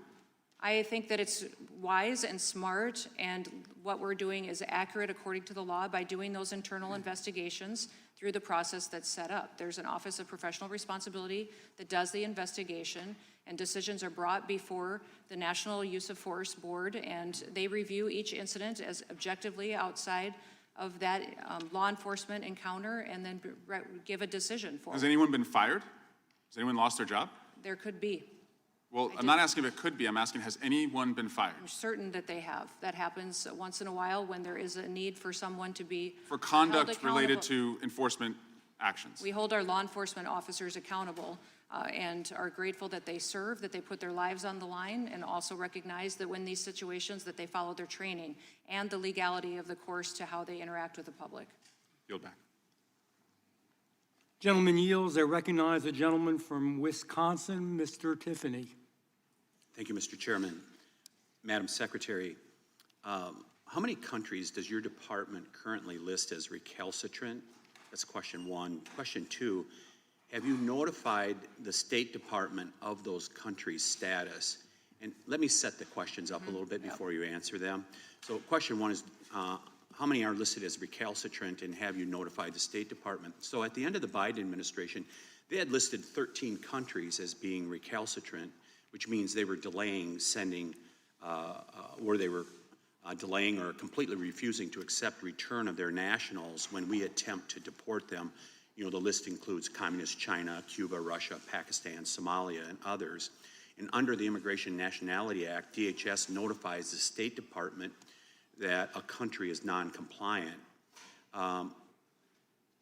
Is DHS notifying the State Department of people who that are here in this country from recalcitrant countries? Yes, but all that decision-making is made in conjunction with the State Department. They help us with that. The travel documents for our detainees that need to be returned back to their home countries, those are coordinated and produced by the State Department. That's why individuals within our detainment centers at times will wait for that paperwork to come through so that they can be returned home. Some of those countries that don't receive their own citizens home, the State Department helps us through diplomacy means to agree to that. Some limit the amount they will take each week.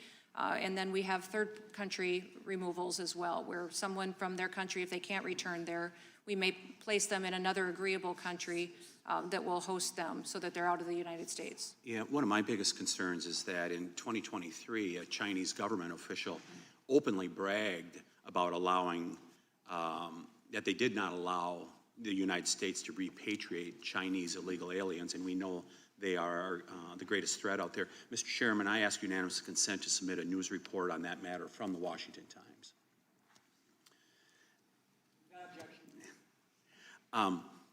So, do you know, are we still issuing visas to Chinese nationals, given their long time and unapologetic refusal to cooperate with our deportation efforts? It doesn't seem like China's changed their, the way they're doing business. Are we still issuing visas to Chinese nationals? I believe that we are, but I can get an answer back to you. If you would, that would really be appreciated.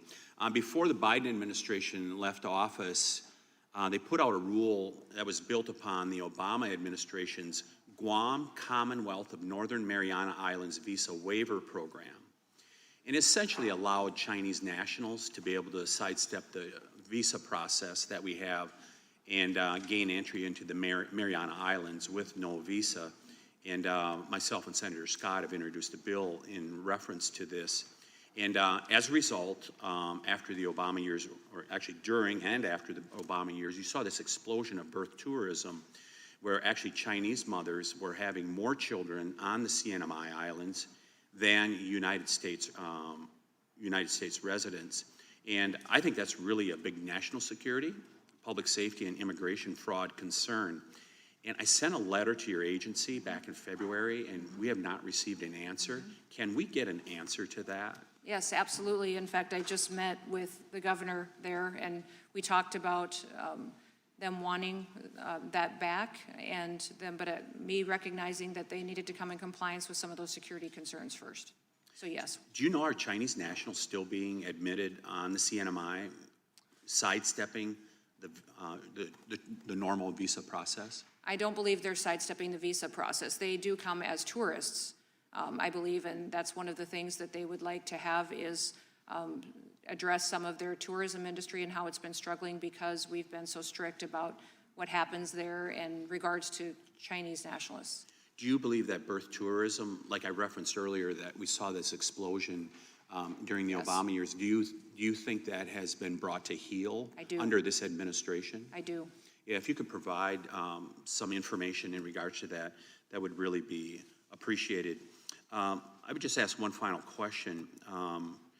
Are you actively, we've seen the immigration fraud, right? Mm-hmm. And My district runs right up to the Twin Cities in western Wisconsin, as well as across America.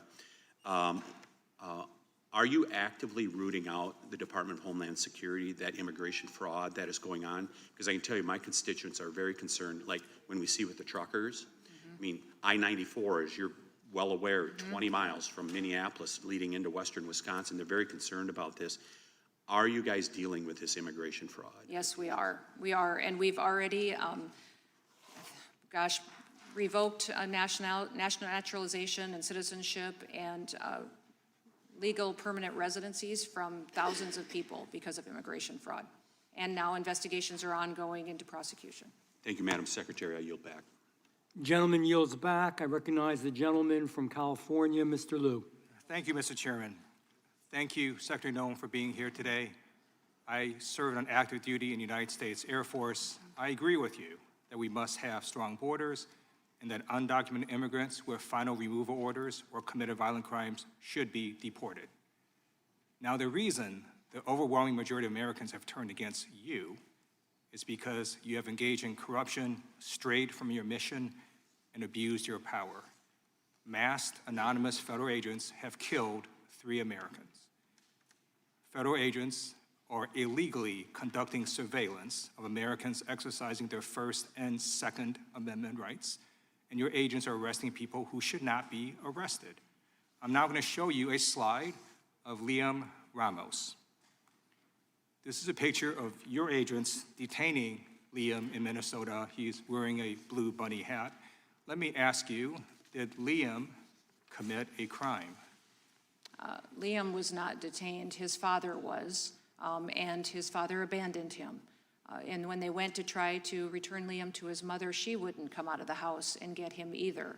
So therefore, Liam's father chose to take Liam with him. I believe you're not telling the truth. School officials at the scene say there were people in the house saying they could take care of Liam, and a federal judge rejected the arguments that your agency made. The federal judge stated, in fact, that this incident originated in, quote, the ill-conceived and incompetently implemented government pursuit of daily deportation quotas, apparently even if it requires traumatizing children, and then he forced your agency to release Liam, fly him back all the way from the detention center in Texas back to Minnesota, and release his father as well. Now I'm going to show you another picture. It's of Amalia, who is a toddler that ICE also detained. Let me ask you, did Amalia commit a crime? No, she did not. She is with her family. Right. And the reason she's with her family is because she almost died in ICE detention until folks brought a lawsuit forcing the release of Amalia. Now, you may wonder, well, why is ICE going after children? And it's because study after study shows that immigrants, both documented and undocumented, commit less crimes than native-born Americans. So I'm going to put up this slide from NPR. It actually describes also a study that in Texas, immigrants committed less than 37% of crimes compared to native-born Americans. And this has now resulted in your agents having to go after people, such as children, who should not be detained. So now I'm going to show you a video from New Jersey where 4th and 5th graders are running away from ICE agents.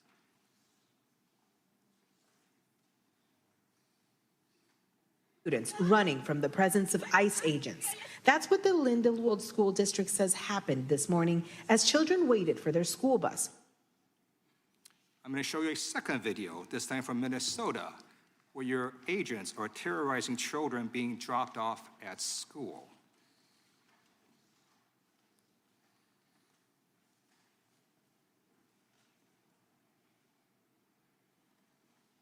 People are trying to get their kids to school, and you're out here threatening and terrorizing people.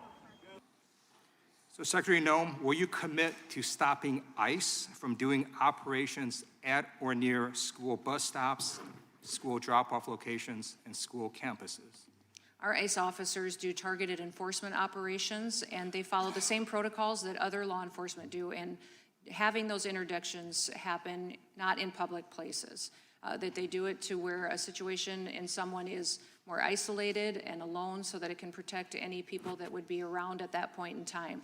So those clips that you show are not the full encounters of how those folks were evading law enforcement interdiction and ended up near that school. Those law enforcement officers did not target that school or conduct their operation near there.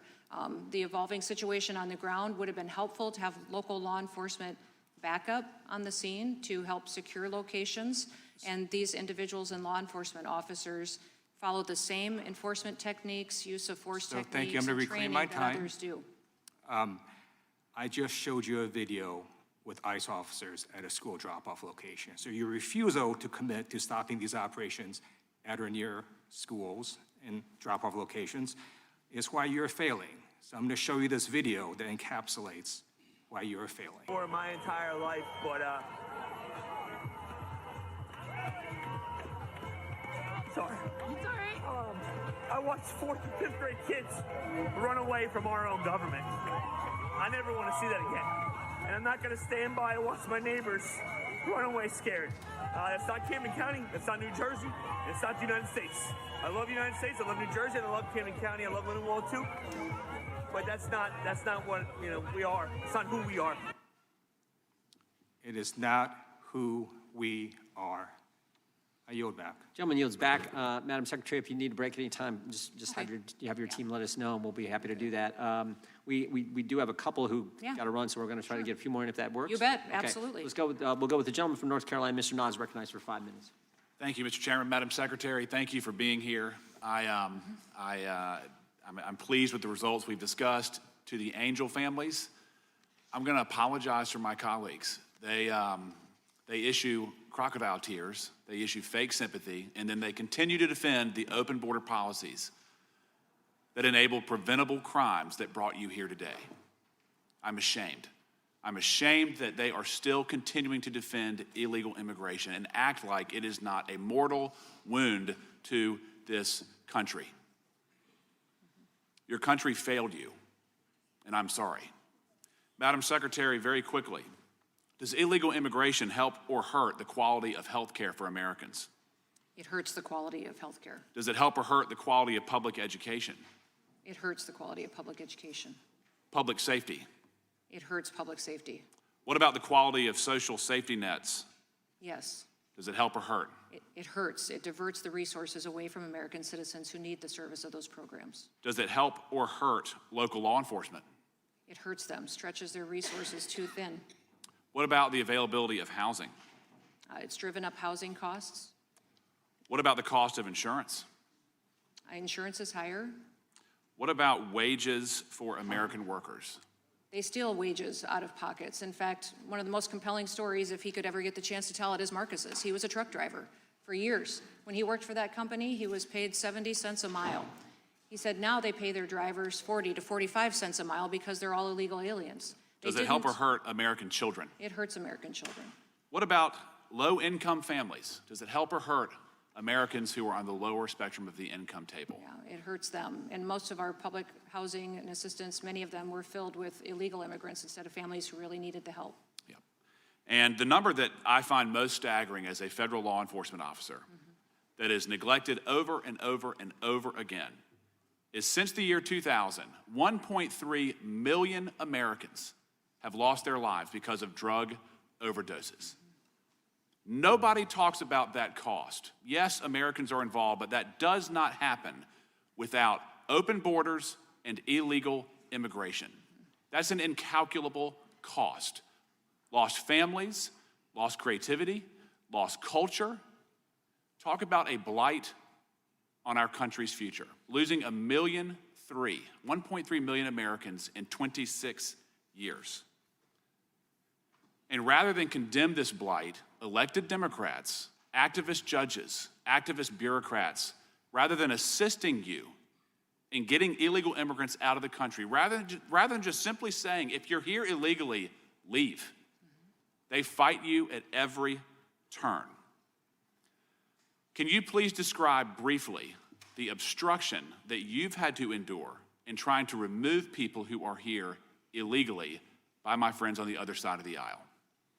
Well, activist federal judges many times force us to cease operations or to stop detaining individuals while we go to appeal and have to win at a higher court that is more fair and recognizes the legality and the constitutional rights that American citizens have, and how our law enforcement operators and officers do their work each and every day. So it is. What about it's local law challenging. enforcement and sanctuary jurisdictions? Have they obstructed your efforts? That's one of the reasons why you see so many of our agents in an area when we have to do a targeted enforcement, is that we also have to, because we don't have the back of local law enforcement, have to secure the scene and make sure we're prepared for any kind of a situation that might come up. Mr. Chairman, I'm going to close with this. To any of the members of the audience and the Angel families who are here for your own personal tragedy, if you believe that the open border advocates in the Democratic Party care more about you as opposed to illegal immigrants, I want you to stand up. Not one person is standing up. Not one person on the other side of the aisle is committing to help you, Madam Secretary, remove people who are here illegally. And it really ticks me off when people say they have not committed a crime, so we shouldn't deport them. What that is saying in another sense is we want an American to be victimized from someone who is here illegally before we take action. That's disgusting. If you're here illegally, you should leave the country. That should not be too radical. Gentleman yields back. We have a couple unanimous consent requests from the ranking member. Mr. Chairman, thank you very much. Politico, April 25, 2025. Judge says 2-year-old U.S. citizen appears to have been deported without due process. Objection. And The Guardian, January 27, 2026. 5-year-old deported to Honduras despite being U.S. citizen is the latest child victim of Trump crackdown. Without objection, the committee will be in recess for 10 minutes, and then we will resume with the Secretary.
Thank you. Secretary Noem, do you know what the Fourth Amendment to the Constitution says?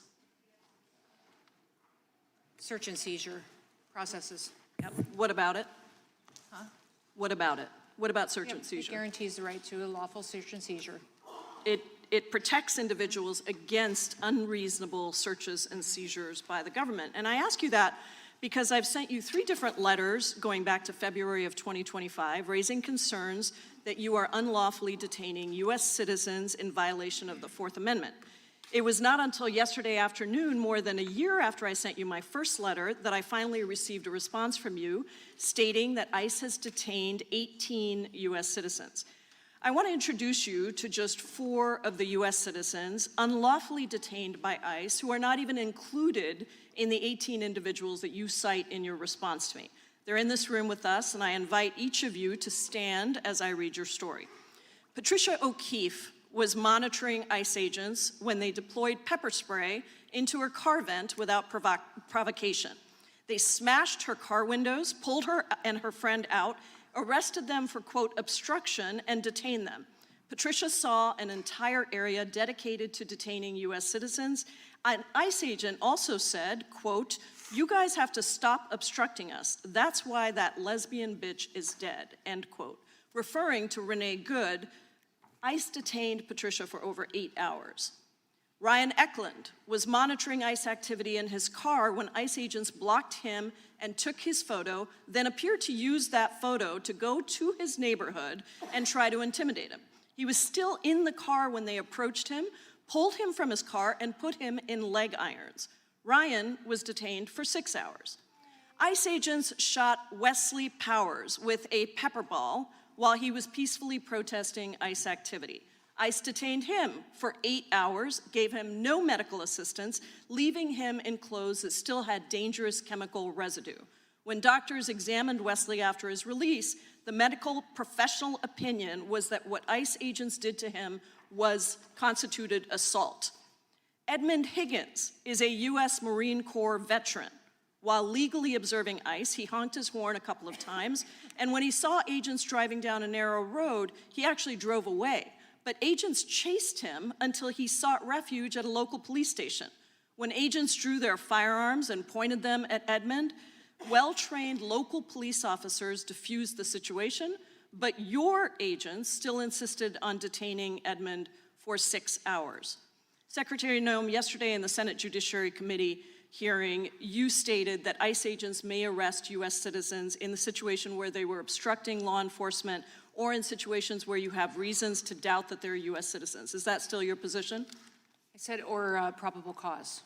So let me ask each of the U.S. citizens in the audience who were detained. Raise your hand if you were not charged with any crime following your detention. Not a single one of you were charged with a crime. Now raise your hand if any of you were not even asked to prove that you were U.S. citizens during your detention.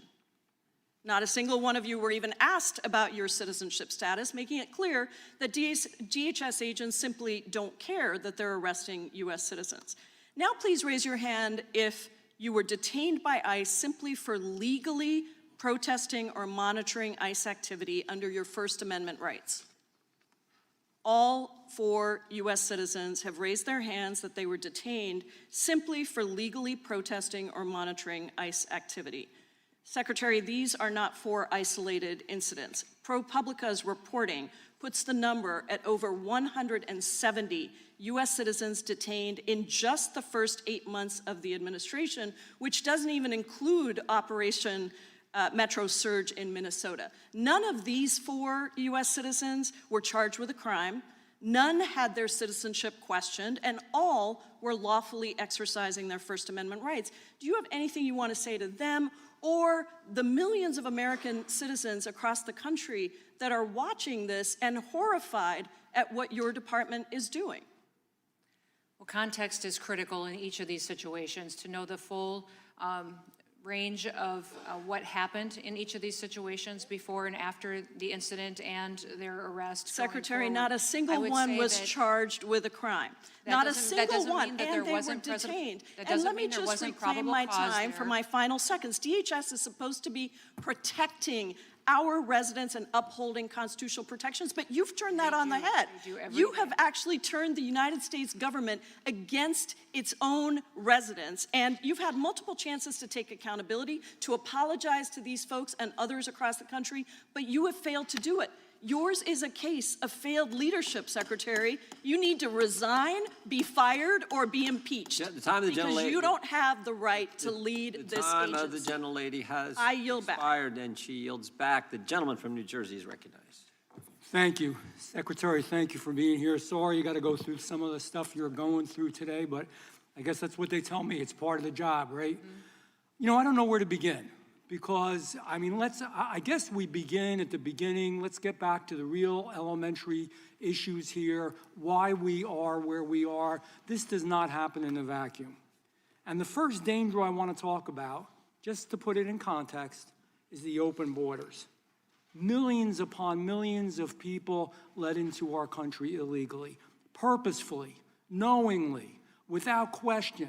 Even at times knowing that they were criminals, that they were indicted or convicted from their country of origin, we still let them in, and we released them on these people who've done nothing wrong, these people who have brothers and sisters, mothers and fathers, aunts and uncles, children who died. So I'm going to ask you some simple questions, and I know you know the answers to them, but I want to bring this back into context. Under the previous administration, with all that you've seen now in holding this office, did we allow known criminals in our borders in the United States of America, dangerous people? Did we allow them? Yes, sir, not just criminals, known and suspected terrorists. And terrorists, thank you. Yes, people on sir. the terror watch list.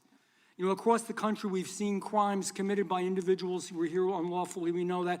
You know, I could mention Laken Riley. I could mention Rachel Moore, and I could mention Kayla Hamilton. I could mention just this last week, as you know, Stephanie Minter. I'm not going to go into their stories because, to be honest with you, if we went into the stories in depth enough and you even hear from the families, I think most of us would be in tears. It's awful. It's horrible. It's un-American. It disgusts me that it happened. There was no reason to have it happen. If immigration, Secretary, if immigration law had been enforced properly, would those crimes have been prevented? Yes, if those individuals were not allowed to be in this country, if we had a secure border and they weren't allowed to come in, they wouldn't be here to commit those crimes. Thank you. Now, you know, you'd think the folks on the left would want to fix this. They created the chaos, but you'd think they would want to fix it. One of the ways to fix it is to work with federal law enforcement when they are on the street to do crowd containment, to do other things that help the federal officials, because one of the reasons that we see everything that we see on the street and we see those videos is that local law enforcement, and when you talk to them off the record, they're not allowed in these blue cities, sanctuary states to help out. The job of ICE is not really crowd control. That's something they should do. And by the way, let's talk about what a peaceful protest is. Peaceful protest, you're holding placards up, you're chanting, you may be giving speech. You're not spitting on federal agents and law enforcement. You're not kicking them. You're not shoving them. You're not beating them. You're not screaming in the ear. You're not have high-powered whistles in their ear. You're not kicking their vehicles in their taillights. That is not a peaceful protest.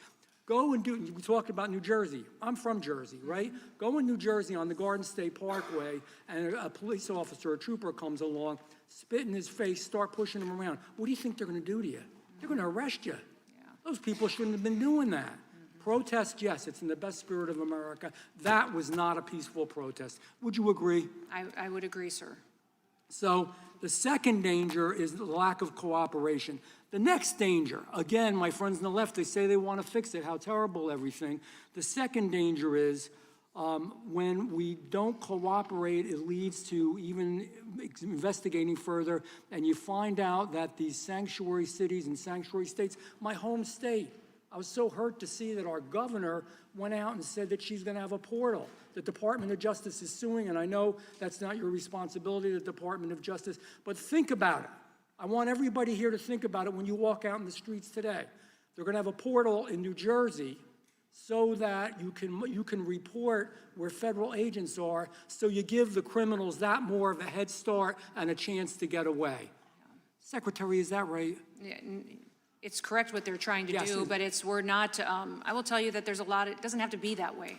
We've got 1,400 different agreements with local and state law enforcement officers that partner with us under the 287G program, and it helps them financially. We're willing to reimburse them for overtime and for their assistance in these situations, and it works wonderful, and the public is safe, and that's why you don't hear about situations in Minneapolis or the violence. You don't hear about that in Memphis, where you have a mayor Or that another works state, with exactly, the because they don't allow this to Correct. happen. They're allowing the chaos. The real danger isn't cooperating. We should cooperate. The real danger is open borders. The real danger is releasing these people that we've released into the public. The real danger is not cooperating with federal law enforcement.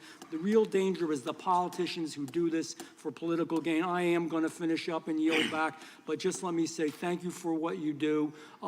They created a horrible situation here. We're trying to make it safe for America. Thank you, Secretary. Gentleman yields back. The gentleman from California is recognized. Thank you, Mr. Chairman.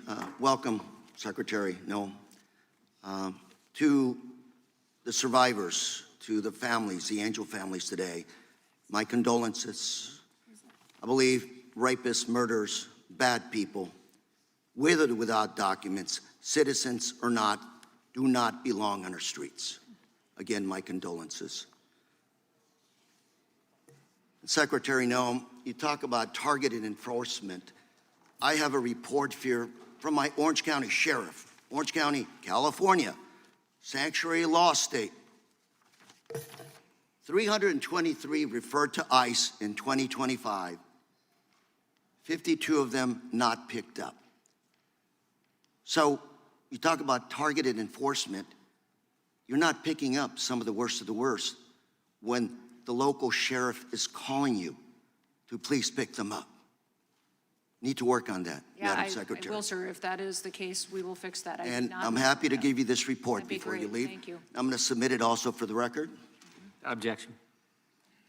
And Madam Secretary, is your department detaining U.S. citizens? No, we are not. We have, Have you taken any American citizens to your facilities to be processed? if they are children and families that want to stay together, then they have the Adults. option to do that. Adults. And they have the option to do that. Have you detained American citizen adults? I think there have been individuals that had probable cause that came into detainment or an identity that needed to be confirmed. You and then talked they were released earlier- when their identity was confirmed and released. You talked earlier about context. I'll give you a couple of examples. Willie Winder, U.S. citizen, North Carolina, Saturday morning, sitting in his car, waiting for food from a local restaurant. DHS agent approached him, asked him if he was a citizen, gave that agent his real ID, and then 15 minutes later, he was allowed to go finish ordering his food.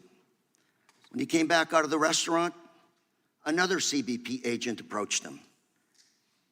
When he was getting in his truck, they broke his truck window, dragged him out of his car, and handcuffed him. Showed his ID, but they didn't believe him. Moments later, they released him. Yoshi Villamar, U.S. citizen, again, North Carolina, owns a landscape business. CBP agents grabbed him from behind, pushed him to the ground. His workers, his brothers were shouting, he's a U.S. citizen. They still took him. Despite having identity, show him a U.S. citizen, he was still carried out. Again, they weren't at a protest. These individuals were just minding their own business, going to work. So, Secretary Noem, when I was growing up, ICE agents would stop me out in the street, and they would ask me, are you a U.S. citizen? And my answer would be yes, and that was enough. Today, that's not the case. So what would you say, what do you suggest I tell my citizens back home? Have a passport with you all the time? No, I would tell your citizens to be grateful they live in this country where President Trump is We upholding the are, law. but ma'am, Those that if are you're here stopped as a illegally- U.S. citizen out in the street, those that are here and you illegally tell people the U.S. citizen and you're still held, should return back to their that home is not the country before we're they're supposed to that we live will in. voluntarily help them self-deport if they would like to. These are American citizens, ma'am. Do I tell my children to carry a U.S. passport? No, I would not say they would have to. But I they're would say stopped, if and they are legal sometimes citizens, they don't take have those anything to worry passports, about. your agents throw them out, and they grab them anyway. You're terrorizing American citizens. Let's turn to another one. Okay, databases. One of your ICE officers in Maine recently told an observer that they're creating a database. Are you creating a database, ma'am? No, of we are not Americans? creating a database. Let's watch a video here. To record. Exactly. Yeah. That's what we're doing. Yeah. Why are you taking my information down? Because we have a nice little database. Oh, good. And now you're considered a domestic terrorist. So We're videotaping you? Are you crazy? Tom Homan, who works for you, on Fox News recently said he wanted to create a database of people arrested during protests at ICE operations. What are you going to do with that database? I don't know why he said that. We're not creating a database. But he did say it. He works for you. He's He not doesn't an work for agent, me. he's an He works for the- employee. He works for the president. He doesn't work for He me. also works for you, ma'am. No, he doesn't. What do you want to do with that database? We are not This is creating a database of American citizens. Ma'am, I'm out of time, but what I'd like to do is send you a list of these questions that I've asked of you and have the opportunity to answer them, Absolutely. to be clear and to be on the record. Thank you. You bet. Madam Secretary, thank you for being here today. Gentleman yields back. I would ask unanimous consent to enter into the record a statement from Mr. Coleman, and then also a further document that he put together about Delilah's story. Without objection, those will be entered into the record. The chair now recognizes the gentleman from Texas. I thank the chairman. Madam Secretary, thank you for joining us here today. One of the individuals that are sitting behind you approached me during the break and said something to the effect of, it is a gut punch to listen to our colleagues on the other side of the aisle characterize this situation the way they are, and that they are not remotely understanding the impact on American citizens who lost loved ones directly due to the specific policy choices of the previous administration and the policy choices my colleagues on the other side of the aisle would put in place right now if they could and if they were in power. Your predecessor was impeached. Your predecessor, Mayorkas, was impeached in part because he lied to me under oath in this room when he declared that there was operational control of the border, and he knew full well, and evidence indicated by his own admission, that there was not operational control of the border. My question for you, Madam Secretary, is, do you believe that many of the victims behind you, represented behind you, and the thousands of others of victims, fentanyl poisonings and otherwise, would have been alive today if the policies of the current administration had been in place and in force under the previous administration, under Biden and Mayorkas? I do, sir. I believe that many of these victims, their situations were preventable. They didn't have to happen. And this direct assault by my colleagues on the other side of the aisle on ICE, right? Is this not an environment created significantly by they themselves? When you have the Minnesota governor calling ICE enforcement the modern day Gestapo, when you have the Minneapolis mayor telling ICE to get the F out of Minneapolis, when you have the Illinois governor claiming the United States is essentially becoming Nazi Germany, when you have House Minority Leader Jeffries calling for people to, quote, fight President Trump's enforcement agenda in the streets, end quote, does that not create the environment that they decry right now, undermining ICE and endangering citizens, the very citizens you have behind me who expect us to do our job and secure the border and secure our communities? Yeah, I can't believe the way that they abuse these law enforcement officers who take an oath to go out and to protect this country and put their lives on the line, and many times live in these communities. They live in these communities with their families as well, doing these jobs, and recognize that their lives are put on the line too, while they uphold the law that this country was built on. Am I correct that on day one, President Trump signed Executive Order 14159, protecting American people against invasion, which invoked turn-away authority and refers asylum seekers to file for asylum in safe third countries like Mexico? That is correct. And did the president also sign a proclamation declaring a national emergency at the southern border, directing resources for the border wall? That is correct. Did the president also sign an executive order securing borders, ending mass parole, such as the illegal CHNV program that was abused by the previous administration? That is correct. So did that not change things immediately within a day because the president came into office despite the protests by my colleagues on the other side of the aisle that they needed to pass a ridiculous piece of legislation that would have codified 5,000 people a day? My question here is, now I want to turn it back on Congress. If we have a future Biden and Mayorkas, will those policies be able to be reversed on day one? Yes. But, right. So should not this Congress do what we did in H.R. 2 in the previous Congress in codifying changes to asylum, parole, and the abusive policies on catch and release that my colleagues on the other side of the aisle will 100% abuse if they're put back in charge and endanger the American people? Does Congress not need to pass that bill, codify it, send it to the Senate, and force the Senate to make that law so that no future president can endanger the American people? Yes, please do that, and I believe President Trump has asked you to do that. One last question in my 45 seconds. I'm sure the Secretary is well aware of what just occurred in Austin, Texas, a place where my family lives. A shooter went into a bar and shot up a bunch of University of Texas kids and other citizens in Austin. That shooter was wearing a sweatshirt that said "Property of Allah," had a Quran in the back of his car, was wearing an Iranian flag t-shirt under the sweatshirt. That individual came to the United States in 2000, overstayed his visa, then applied to be able to have LPR status on the back of an alleged marriage, then 6 years later got citizenship under Obama, then tried to get citizenship for two women, two different named women, then was arrested for a hit and run in 2022. That individual is now alleged to potentially have some ties to terrorism or whatever. My question for you is, we've had so much mass immigration. Is not the president's policies on pausing certain countries' immigration a positive thing to stop that kind of stuff that we just had unfold in Austin? And a follow-up, should we not statutorily pause immigration to prevent those kinds of people from being in the communities of the United States? Time has expired. The Secretary can respond.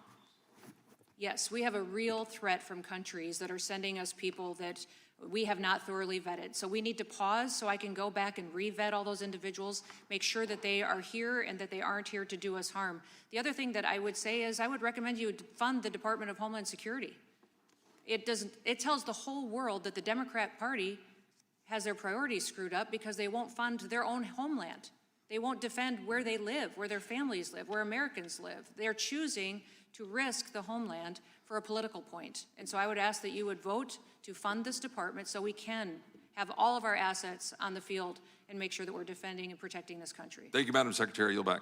Gentlelady from Pennsylvania is recognized. Thank you, Mr. Chairman. Secretary Noem, I come with concerns today that under your watch, the Department of Homeland Security has created a culture of chaos and fear in our American lives and endangered our constitutional liberties. I want to focus on a particular aspect of DHS's misconduct, which should concern every American, and that has to do with DHS's ever-expanding practice of labeling anyone who criticizes this administration or DHS actions as a criminal or a domestic terrorist. Time and again, we've seen this administration use the full power of the government to silence or intimidate people who disagree with it, and nowhere is that more true than with the Department of Homeland Security. When people have dared to speak out or push back, they've been assaulted, arrested, and now even killed. But what may have flown under the radar is that over the past year, DHS has been ramping up its use of a lesser-known tool known as administrative subpoenas or summons. Under your leadership, DHS has sent record numbers of these summons to tech companies like Google and Meta, Reddit, Apple, Microsoft, and Discord, demanding, without legal authority or probable cause, that these internet companies unmask social media accounts and hand over the identity of the account users so that DHS can spy on them. Many of these requests have targeted accounts speaking out against brutal immigration enforcement tactics and speaking up to help people understand their rights or support their neighbors. This is core, protected First Amendment speech. So I want to look at two recent examples of these DHS summons involving Americans in the Philadelphia suburbs, which I represent. In September, DHS targeted Facebook and Instagram accounts run by Montco Community Watch, a grassroots group that provides information about public ICE activities in Montgomery County, Pennsylvania, and shares civil rights and other resources to support its diverse community. DHS demanded that Meta turn over the identity of the administrator. In November, DHS demanded that Google share the address and other private information of a retired gentleman who hosts gatherings of friends to write postcards to elected officials after he sent an email to a DHS official identified in a Washington Post article asking that the agency consider decency in its efforts to deport an Afghan refugee who'd been an ally to American troops. Your agency asked Google to conceal its request to unmask him, and then Homeland Security agents showed up at this gentleman's home to interrogate him. These are just two examples, and in neither case was there any evidence of threats or criminal activity. Now, these two American citizens were able to secure lawyers and challenge these illegal demands in court. We've seen that DHS's bad faith requests don't hold up and have been forced to withdraw these demands because they don't withstand legal scrutiny. But not every American who's targeted has the time or the wherewithal to challenge the federal government, and that is the point. These efforts to unmask the administration's opponents are clearly designed to intimidate and silence those who oppose the administration's and particularly DHS's lawless policies. So, Secretary Noem, can you tell us how many of these administrative summons DHS has issued in the past year to technology platforms seeking the identity or personal data of users who've criticized this administration and its actions? The individuals that work at the Department of Homeland Security, and specifically in investigations, follow all federal laws and constitutional laws. And I understand ensure that you we may not follow the agree right with process. this. Well, Can you tell us how many subpoenas or administrative I can find requests? out how many of those have been filed, and I will Okay, get will you that back to you. provide I do that not to know us? that off the top of my head. What I That's- would say Can you is tell we me do who it is that appreciate- administers that program? Is there anyone who's in I don't know which charge of it? department or agency you're talking about, because USCIS would do some of this. Homeland Security Investigations does the vast majority of our investigations into financial fraud, into immigration fraud, into fraud when in Okay, so regards it to could what be is a going on in number of Minneapolis. different agencies But beyond that, within we also have DHS. CISA, which is our cybersecurity agency. You have defended DHS's actions repeatedly as using legal tools. But both the courts and DHS's own Inspector General have advised that DHS is misusing these tools in violation of the law and the Constitution. And that's exactly why no government agency is allowed to spy on Americans simply because they're sharing their opinions online. So I would request that you do provide that Are information not to the spying on committee. individuals. If any It's spying on administration people was when spying they're on people, exercising it was their the Biden First Amendment administration. rights. Thank you, Mr. Chairman, and I yield back. Gentlelady yields back. The gentleman from California is recognized for 5 minutes. Good afternoon, Secretary Noem. I understand you have a lot on your plate and have an extraordinarily complex job protecting the homeland in its entirety. And as I know you understand, my job is to represent my constituents. And I did need to bring up today a few specific ways in which right now my constituents are not being well served by your department, and see if we might be able to find a way forward. So there's a grant from one of the counties that I represent in Plumas County. It's a hazard mitigation grant worth $2.5 million called the Plumas County Ignition Resistant Construction and Dispensable Space Project. It includes home hardening and defensible space in a partnership between Plumas County and the Plumas County Fire Safe Council to mitigate no less than 64 homes in this rural fire-prone region to reduce and/or prevent physical damages to residential properties resulting from wildfires by conducting defensible space measures and residential retrofitting to be more fire-resistant. I should note this is a county that has already been struck by one of the worst wildfires in state history. So this has been through all of the approvals, through Cal OES, through FEMA, and since June of last year, it's just been waiting for your signature, which I understand is a new requirement that anything over $100,000 needs the Secretary's approval. So our office reached out in December of last year because there was a time issue with December 31st being the date that matching state funds were going to expire. We didn't hear back, and that deadline passed. Luckily, we got an extension from the state. So then in January, after the extension was given until February 1st, our office requested a meeting between me and you. There was not a meeting granted. Luckily, the extension of the state funds was extended until March. So in February, the grant remained unsigned. Our office has heard nothing. We've gotten no updates from the Department of Homeland Security. We've been in constant contact every week. So do you have any idea why it is we can't get movement on this? I don't, sir, and I'll find out for you, but I will tell you that it is not with my office.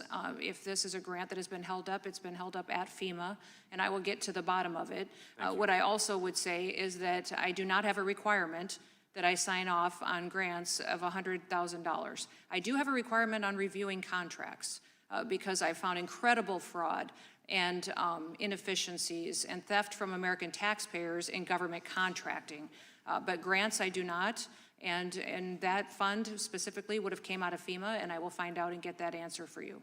I appreciate that. Would it be possible to set up a call within the next couple weeks if we haven't had any I think we movement? can figure it out here within a half hour of this committee being over. Perfect, because this is, I agree with you. It's very important to be vigilant with these funds, but wildfires cost a lot of money when Oh, they I happen, understand. so. And we've had 60 disaster declarations since President Trump's been in office, 41 of them major disasters. FEMA is dispersing funds on grants and relief and public assistance and individual assistance twice as fast than it ever has in its history. So overwhelmingly. I appreciate that. I can't speak to other projects, and if that's true, that's great. But there's that project in my district. There's also a project with the Placer County Water Agency. They've been waiting since August of 2024 for a budget modification on a project that's necessary to keep water flowing from the pumps there during public safety power shutoffs associated with wildfires.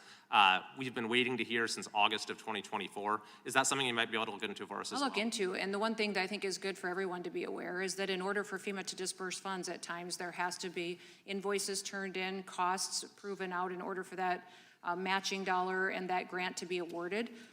We have found incredible fraud in some of these grants that were run by the Biden administration where they were diverted to DEI projects or to projects that had nothing to do with why that grant was created, and we're getting it back on mission. I So I'll look understand at that. those two. Thank you.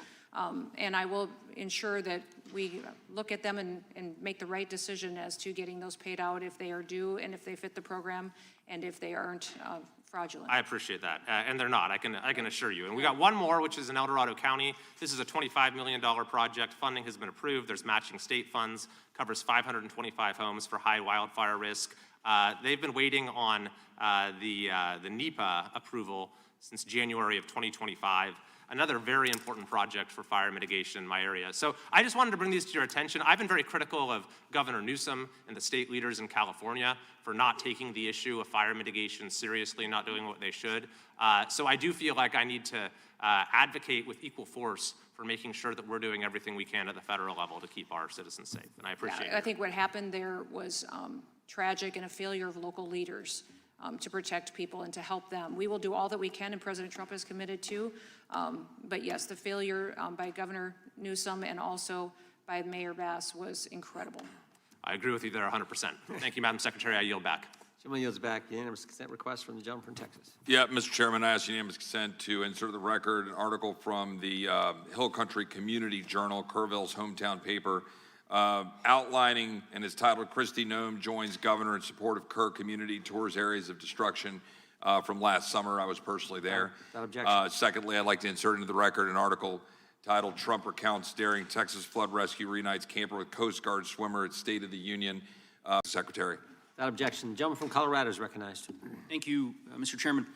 Good afternoon, Madam Secretary. Thank you for being here. I want to discuss in greater detail the expansion of advertising in your department under your tenure, and I believe you testified regarding some of these matters yesterday in front of the United States Senate. In particular, I want to discuss the department's $220 million ad campaign. This is the ad campaign that featured you at Mount Rushmore. You're familiar with this ad campaign, correct? I am familiar with it. It was an ad So campaign that was I'm going to ask you some placed questions about to- it, Madam Secretary. So, as I understand it, this is a $220 million ad campaign. It's split between two contractors. One of those contractors got $143 million. That contractor is called Safe America Media, correct? Correct. Okay. That company is affiliated with a former political director of the National Republican Congressional Committee. Now, yesterday, you testified, I think I'm quoting you right, you said, quote, or in reference to this contract, that, quote, it went out to a competitive bid. Do you stand by that statement? It was a no-bid contract where two vendors were It was a no-bid chosen. contract.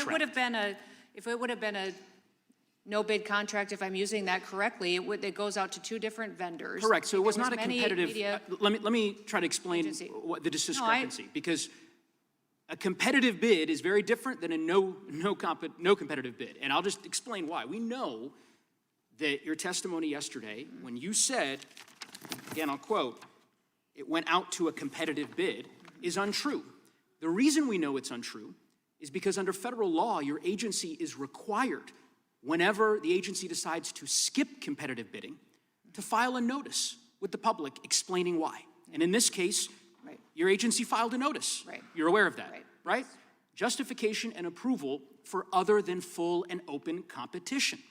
Your agency made a decision not to proceed with competitive bidding, and one of the contractors that got the award was this Safe America Media Company that received $143 million. Many right? vendors got the chance to look at that contract and to participate in it. Well, So that is why the two of them were that's chosen. inaccurate, Madam Secretary. I'll read from the notice from your agency. Given the immediate action to significantly reduce illegal immigration and border crossings, DHS identified 4 companies. 4 of the hundreds of thousands of companies in the United States, you identified 4. One of those is this Safe America Media Company. Where is Safe America Media headquartered? I don't know. I don't know either, Madam Secretary. We can't find it. We can't find a website. We did find an address that's registered for this company. Do you know where that address is? Is there a problem with this contract? I'll Because tell you was about done it. according to Madam law. Secretary, It was done by the career address is officials. registered to a It political was operative. dollars that Madam, were spent Madam Secretary, the to company, inform and then I'll give you an people that opportunity to the laws- respond. The company is registered to a political operative in Virginia. Do you know, just by way of example, whether this company that received $143 million in taxpayer dollars, has it ever done work for the government before? I don't know. I can't. The answer is it has not. And do you know why we know that? Because it was incorporated 8 days before this contract went out. You want the American people to believe that this is all above board? Yes, that $143 million of taxpayer money just happened to go to this one company that doesn't have a headquarters, doesn't have a website, has never done work for the federal government before, and is registered apparently or attached to a residence from a political operative. And of course, one of the subcontractors of that contract, as you know, is a political firm that's tied to you back when you were governor of South Dakota. The reason why I ask these questions is that this is taxpayer money. And I presume, I don't know this for a fact, but Senator Tillis noted yesterday the way in which your agency is blocking the Inspector General from 11 different investigations that it is trying to conduct. I don't know if this happens to be one of them. I certainly hope it is, because eventually the facts will become public in this regard. And there are serious laws implicated, conflict of interest laws, federal procurement laws, that I believe All merit. followed. All done correctly. Was it done all done legally. correctly? 14 billion impressions from that the- marketing campaign. sure. It was money spent in this country and in 8 different countries that illegal migration was coming from. Madam Secretary, Overwhelmingly yeah, effective. we all $49 understand the billion. argument that you've made, that somehow this ad campaign on Fox News of you at Mount Rushmore has led to millions of people self-deporting. You're Why do you- using why do you think millions that of they did dollars of self-deport? taxpayer Had they not money known? in this way. It is fraud, and ultimately, I think there's going to be accountability. And I yield back. Can I speak to the IG? Yes, you can, quick. The IG has been told repeatedly, in writing, verbally, on the phone, that he can have access to anything at the Department of Homeland Security. He can. He doesn't need my permission to come and brief members of Congress on the Hill. He just needs to provide a scoping memo, which is what every single IG gets from every single department and agency. All intelligence agencies require a scoping memo. He just hasn't done that. He wants unfettered access to every single thing in the department, and that's not the process, and that's not any other IG has demanded that. The gentlelady from Florida is recognized for 5 minutes. Good afternoon, Secretary Noem. Thank you for being with us today. I would like to take just a moment to talk about the Cybersecurity and Infrastructure Security Agency at DHS. As I understand it, the mission of CISA is to lead the national effort to understand, manage, and reduce risk to our cyber and physical infrastructure. And CISA works to protect energy grids, pipelines, hospitals, financial networks, water systems, and all of the other sectors of critical infrastructure in the U.S. Is it a correct characterization that CISA itself plays a critical role in monitoring threats against the cyber and physical infrastructure of our country and working to prevent such attacks against our homeland? Yes, absolutely. In fact, CISA has had billions of interactions stopping threats online from attacking not just our country for a national security reason, but also our critical infrastructure, our electrical grids, our telecoms, our water systems. We work with state and local offices and agents and governments every single day to help them secure their systems as well, recognizing they feed into the protection of the federal government as well. Isn't it also true that if a hostile nation or proxy launched a coordinated cyber attack against our domestic critical infrastructure systems, that CISA would play a lead role in coordinating the federal response to that attack? That is correct. CISA is charged with identifying vulnerabilities that we have in our systems, and then also recommending mitigation measures that people can take to harden their systems. So we hunt down the bad actors and then harden systems to prevent those cyber attacks. And particularly right now, given the ongoing tensions in the Middle East, do you expect that Iran and its cyber proxies may actually attempt retaliatory cyber actions against the United States and its infrastructure? Yes, and they do. They do on a regular basis. With that backdrop in mind, is part of CISA's workforce furloughed right now? Yes, they are. About 2/3 of that agency is not in the office because the Democrat Party has chosen not to fund the Department of Homeland Security. So there are components of the Department of Homeland Security and CISA specifically, as we've been discussing, that are dedicated to protecting the critical infrastructure of our country. A substantial portion of those staff right now are furloughed because Democrats have refused to fund the Department of Homeland Security. Is that right? That is correct. Secretary Noem, does CISA also have a role in protecting our nation's elections infrastructure?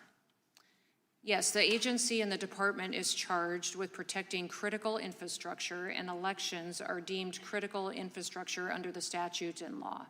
You touched on something a moment ago that is also particularly important as it relates to elections, and that is CISA's work to partner with state and local officials to make sure that everyone understands the threat landscape, preventive strategies, threat mitigation. Share with us a little bit more about CISA's work, particularly with state and local election officials, to make sure that our elections are secure.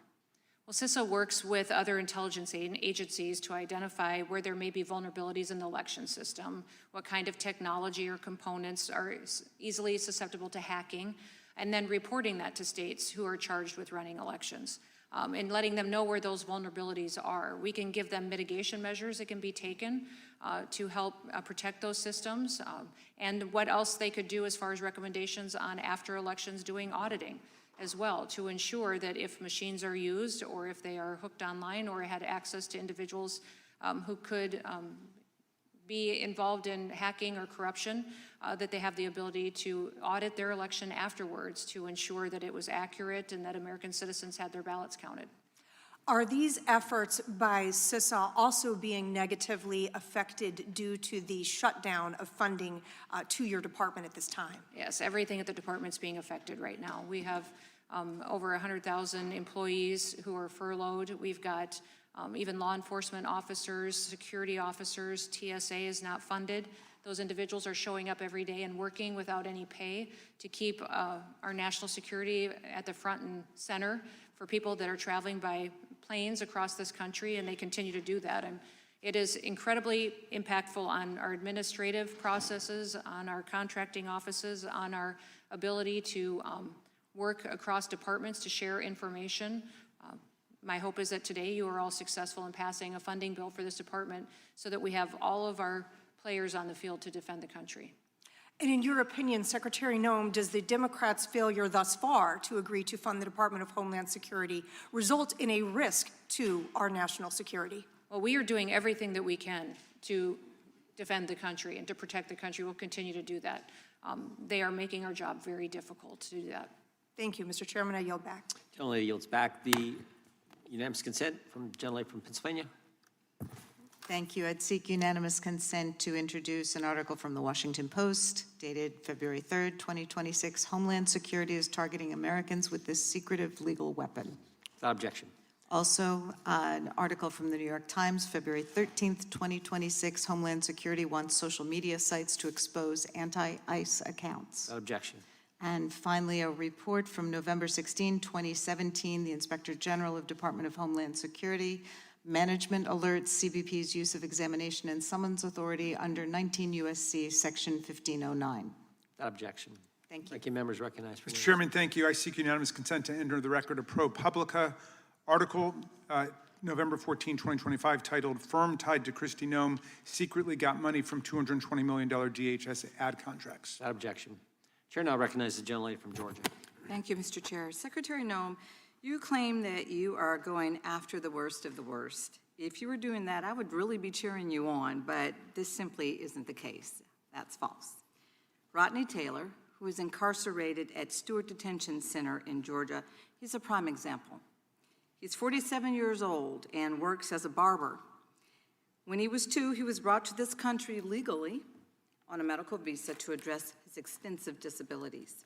He needed a medical care for a deformed left foot, a missing right foot, and 3 fingers missing on his right hand. Rodney has had 16 different operations and has been a double amputee since the age of 10 years old. Rodney received a criminal conviction when he was 17, nearly 30 years ago. However, Rodney was pardoned by the state of Georgia by Republican Governor Sonny Perdue. And since then, Rodney has lived a law-abiding life and has a green card application that's now pending. And no administration, including the first Trump administration, has sought to remove Rodney from this country. In January 2025, he entered ICE detention, and his health has deteriorated quickly since then. Rodney has experienced several health challenges, including bone spurs in his back causing severe pain. Rodney sought medical care multiple times while detained, but was rejected. He is unable to use a wheelchair because his right hand only has 1 full finger, making it impossible for him to push it. He's unable to walk on his prosthetic legs because he's lost 20 pounds and they simply don't fit him anymore. On top of this, he's at the mercy of other detainees just to get food, since he can't get himself to and from the cafeteria. Rodney's disabilities make it nearly impossible for him to shower. He went 6 days without showering because the detention center lacked the appropriate medical equipment.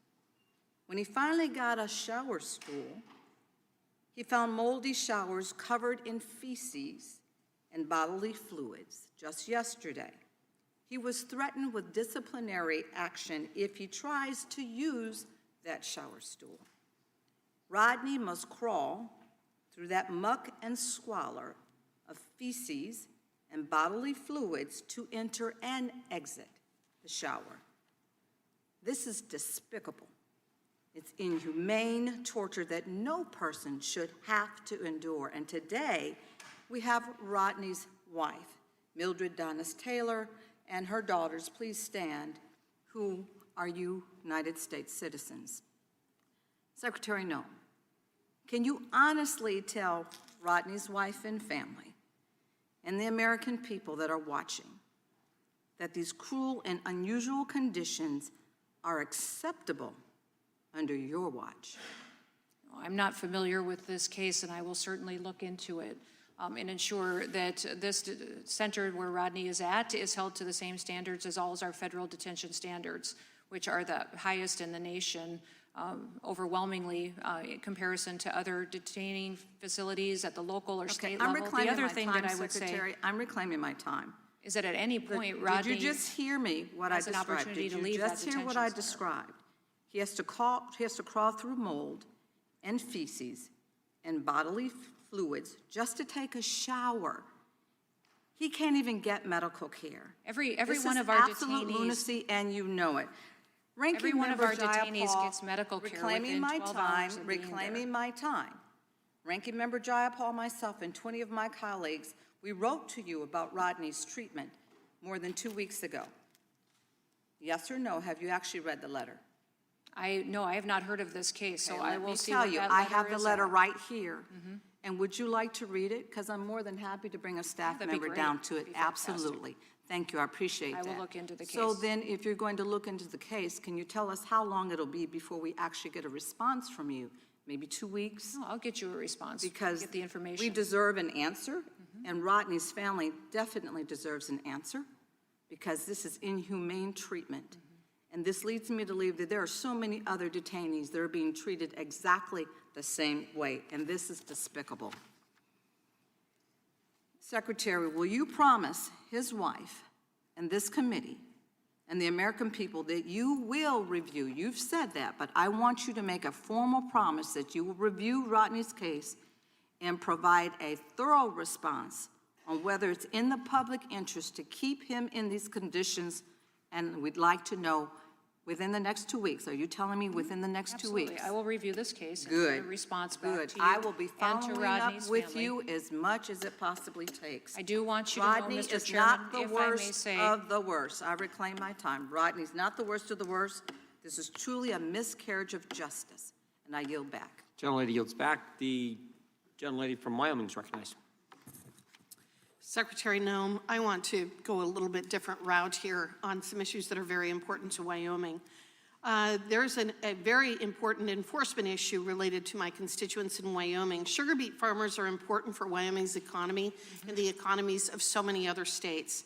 Unfortunately, foreign entities are circumventing our laws to bring in sugar and displace these hardworking farmers. I know that there is a Section 1516 petition in front of the CBP right now challenging these imports. And would you please commit to us today to quickly addressing this petition to ensure that our laws and trade agreements are being enforced? Yeah, I will look at that. Thank you. Under the leadership of the House Judiciary Committee, this Congress is proposing decisive action to punish sanctuary cities and states for their illegal actions. Because the reality is that these so-called sanctuary jurisdictions should not be receiving the benefits of federal policies and programs while they are actively, intentionally, and publicly violating federal law. The Department of Commerce estimates that over 1.1 million foreign college students contribute over $50 billion annually to the communities where they attend school. The states receiving the majority of this benefit from the federal student visa program are sanctuary states, such as California, New York, Massachusetts, and Illinois. It is ridiculous for these sanctuary jurisdictions to profit from the legal immigration system while aiding illegal immigration. Secretary Noem, understanding that the student visa program is jointly run by DHS along with the State Department, have you considered applying scrutiny over student visas for students seeking to attend schools located within sanctuary jurisdictions? Yes, we are, and we're using the CVIS program to do a lot of that work and partnership with the Department of State. I would say that the Department of Education has been very helpful as well in working with these universities and colleges to ensure that they recognize the benefits of being a student here in this country, being here on a visa, that it is a privilege that is afforded to those individuals, and that the cities in which they're located in should be working with federal law enforcement officers and public safety officials to ensure a safe environment for everyone. Well, I have introduced legislation. It's called the No Student Visas for Sanctuary Cities Act that would cut off student visas for schools located within sanctuary jurisdictions until they comply with federal immigration law and they certify that compliance. I would appreciate the opportunity to work with you to implement this much-needed check on these rogue cities and states. Would you commit to working with me on that? I'll work with you on that. Wonderful. One of the most dangerous consequences of the Biden-Harris border crisis is the rate and ease by which illegal aliens without basic qualifications like English language proficiency have obtained commercial driver's licenses or CDLs. President Trump's April 2025 executive order restored English language proficiency enforcement on our highways and rightfully brought heightened scrutiny to this issue. For example, over 50% of New York's non-domiciled CDLs were issued illegally to foreign drivers, while California has admitted to doing the same for approximately 17,000 non-domiciled CDLs. Unfortunately, these actions have tragically cost countless American lives, with many others being critically injured, including that beautiful young woman who just left the room. Secretary Noem, can you speak to how your department has partnered with the Department of Transportation and state and local law enforcement to help catch illegal alien truck drivers? Yeah, it's been a great partnership to help get this public safety threat off the roads. The Department of Transportation has jurisdiction over the actual CDLs and those driving schools, which some of them they've found and uncovered are fraudulent. They don't train anybody. They just hand out for a fee a driver's license to someone that they go and get on the road. And not only are they putting people in danger, but they're also undercutting our American workers. And truck drivers have lost their jobs because they can't work for as cheap as these illegal aliens do. And I would say, and Delilah's father's one of them. That's right. Said he can't pay his bills at 40 cents a mile, but these illegals can because they're on public assistance when they come, because they've been facilitated in, they don't pay taxes, and then they can undercut American workers for jobs. What else I would say is that we work with our local and state law enforcement where we can to do interdictions on our roads, to get as many of them off the road as soon as possible. I know the state of Indiana lost 6 people in just a very short period of time from these drivers killing innocent Americans and civilians. I'll just give you some stats from the state of Wyoming, the least populated state in the nation. Earlier this year, the Laramie County Sheriff's Office led a 3-day operation with support from ICE that resulted in 82 commercial trucks being stopped, 32 illegal immigrants arrested, and 51 tickets being written. How important are these types of federal-state partnerships to your operations when it comes to removing these dangerous actors from our roadways? Oh, they're very incredible because the state and local law enforcement know how to make these operations effective. They know where we should be, where these truck drivers are, how we should do enforcement, and we partner with them in a task force model to do immigration enforcement. Thank you for that, and I yield back. The lady yields back. Unanimous consent from the lady from Georgia.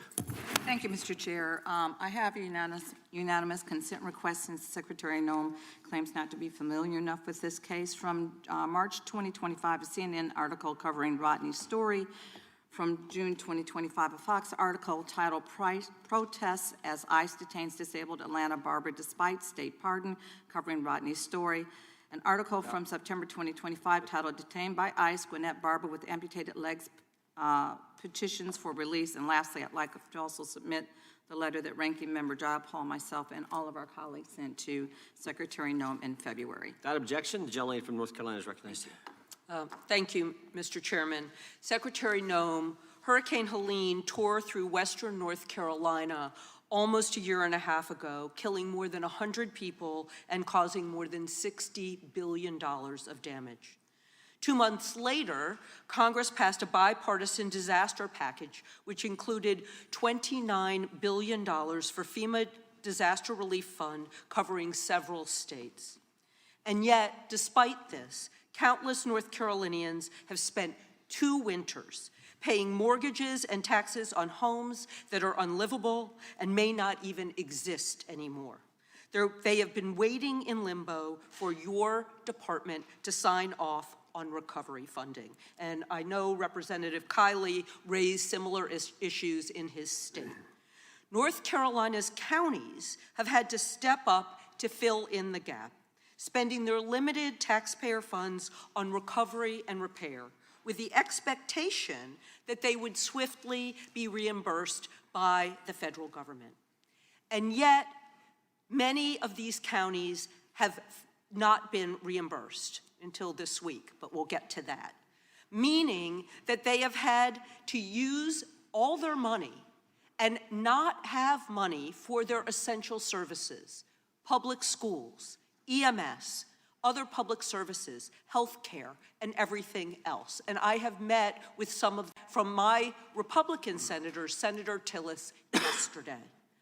Your new policy, and it is a new policy, requiring your personal sign-off on expenditures over $100,000 has contributed to many of these delays, to get you to do your job.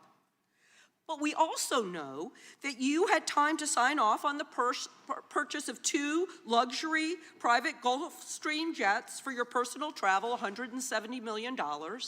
And we've heard about the new Boeing 737 that you're in the process of outfitting. Evidently, you were satisfied that there was no fraud, waste, and abuse involved in the jets. But meanwhile, could you tell me whether you found any fraud, waste, or abuse in these North Carolina expenditures?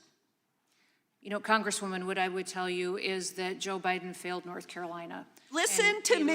I asked you a direct question. Joe Biden provided greater relief. Joe Biden showed up. No, he Joe didn't. Biden didn't lie about what was going on the ground. I don't even want to get into what Donald Trump did during the campaign, the misinformation that was put out there. And you cannot find the time until my senator berates you in public to approve this money.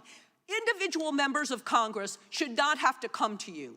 Our counties, our struggling counties in the western part of the state, are some of the most rural counties.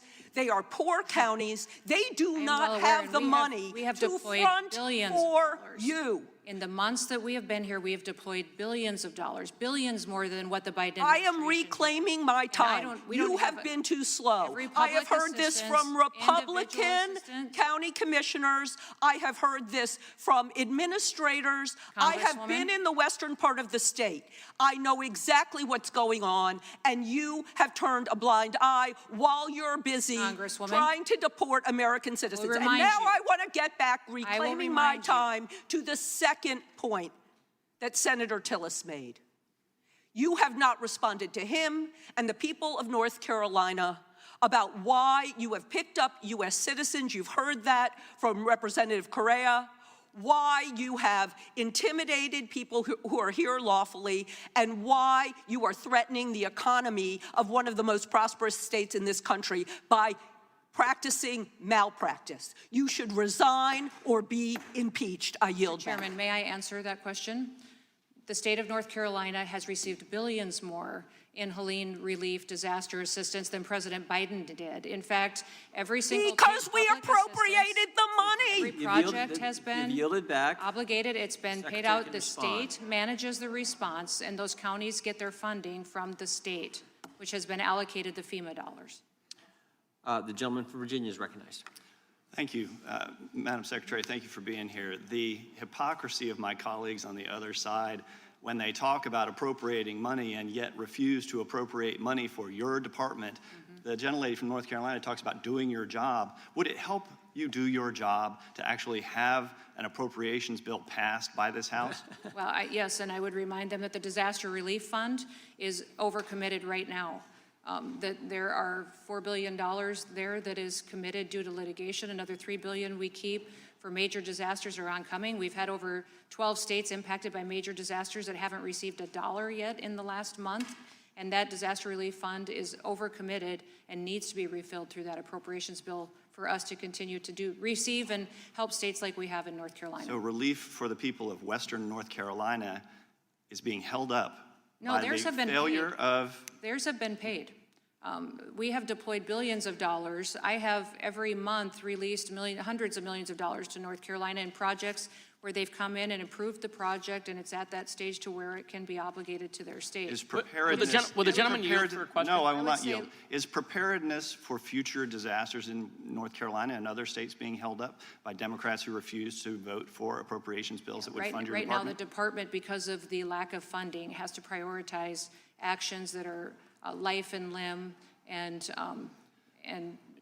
crisis situations. We aren't able to do training. We aren't able to go out and do the daily business work of contracting and grants. And Let me quote some more hypocritical Democrats who are refusing to vote for appropriations measures to fund Homeland Security, but are saying things about our efforts in Iran.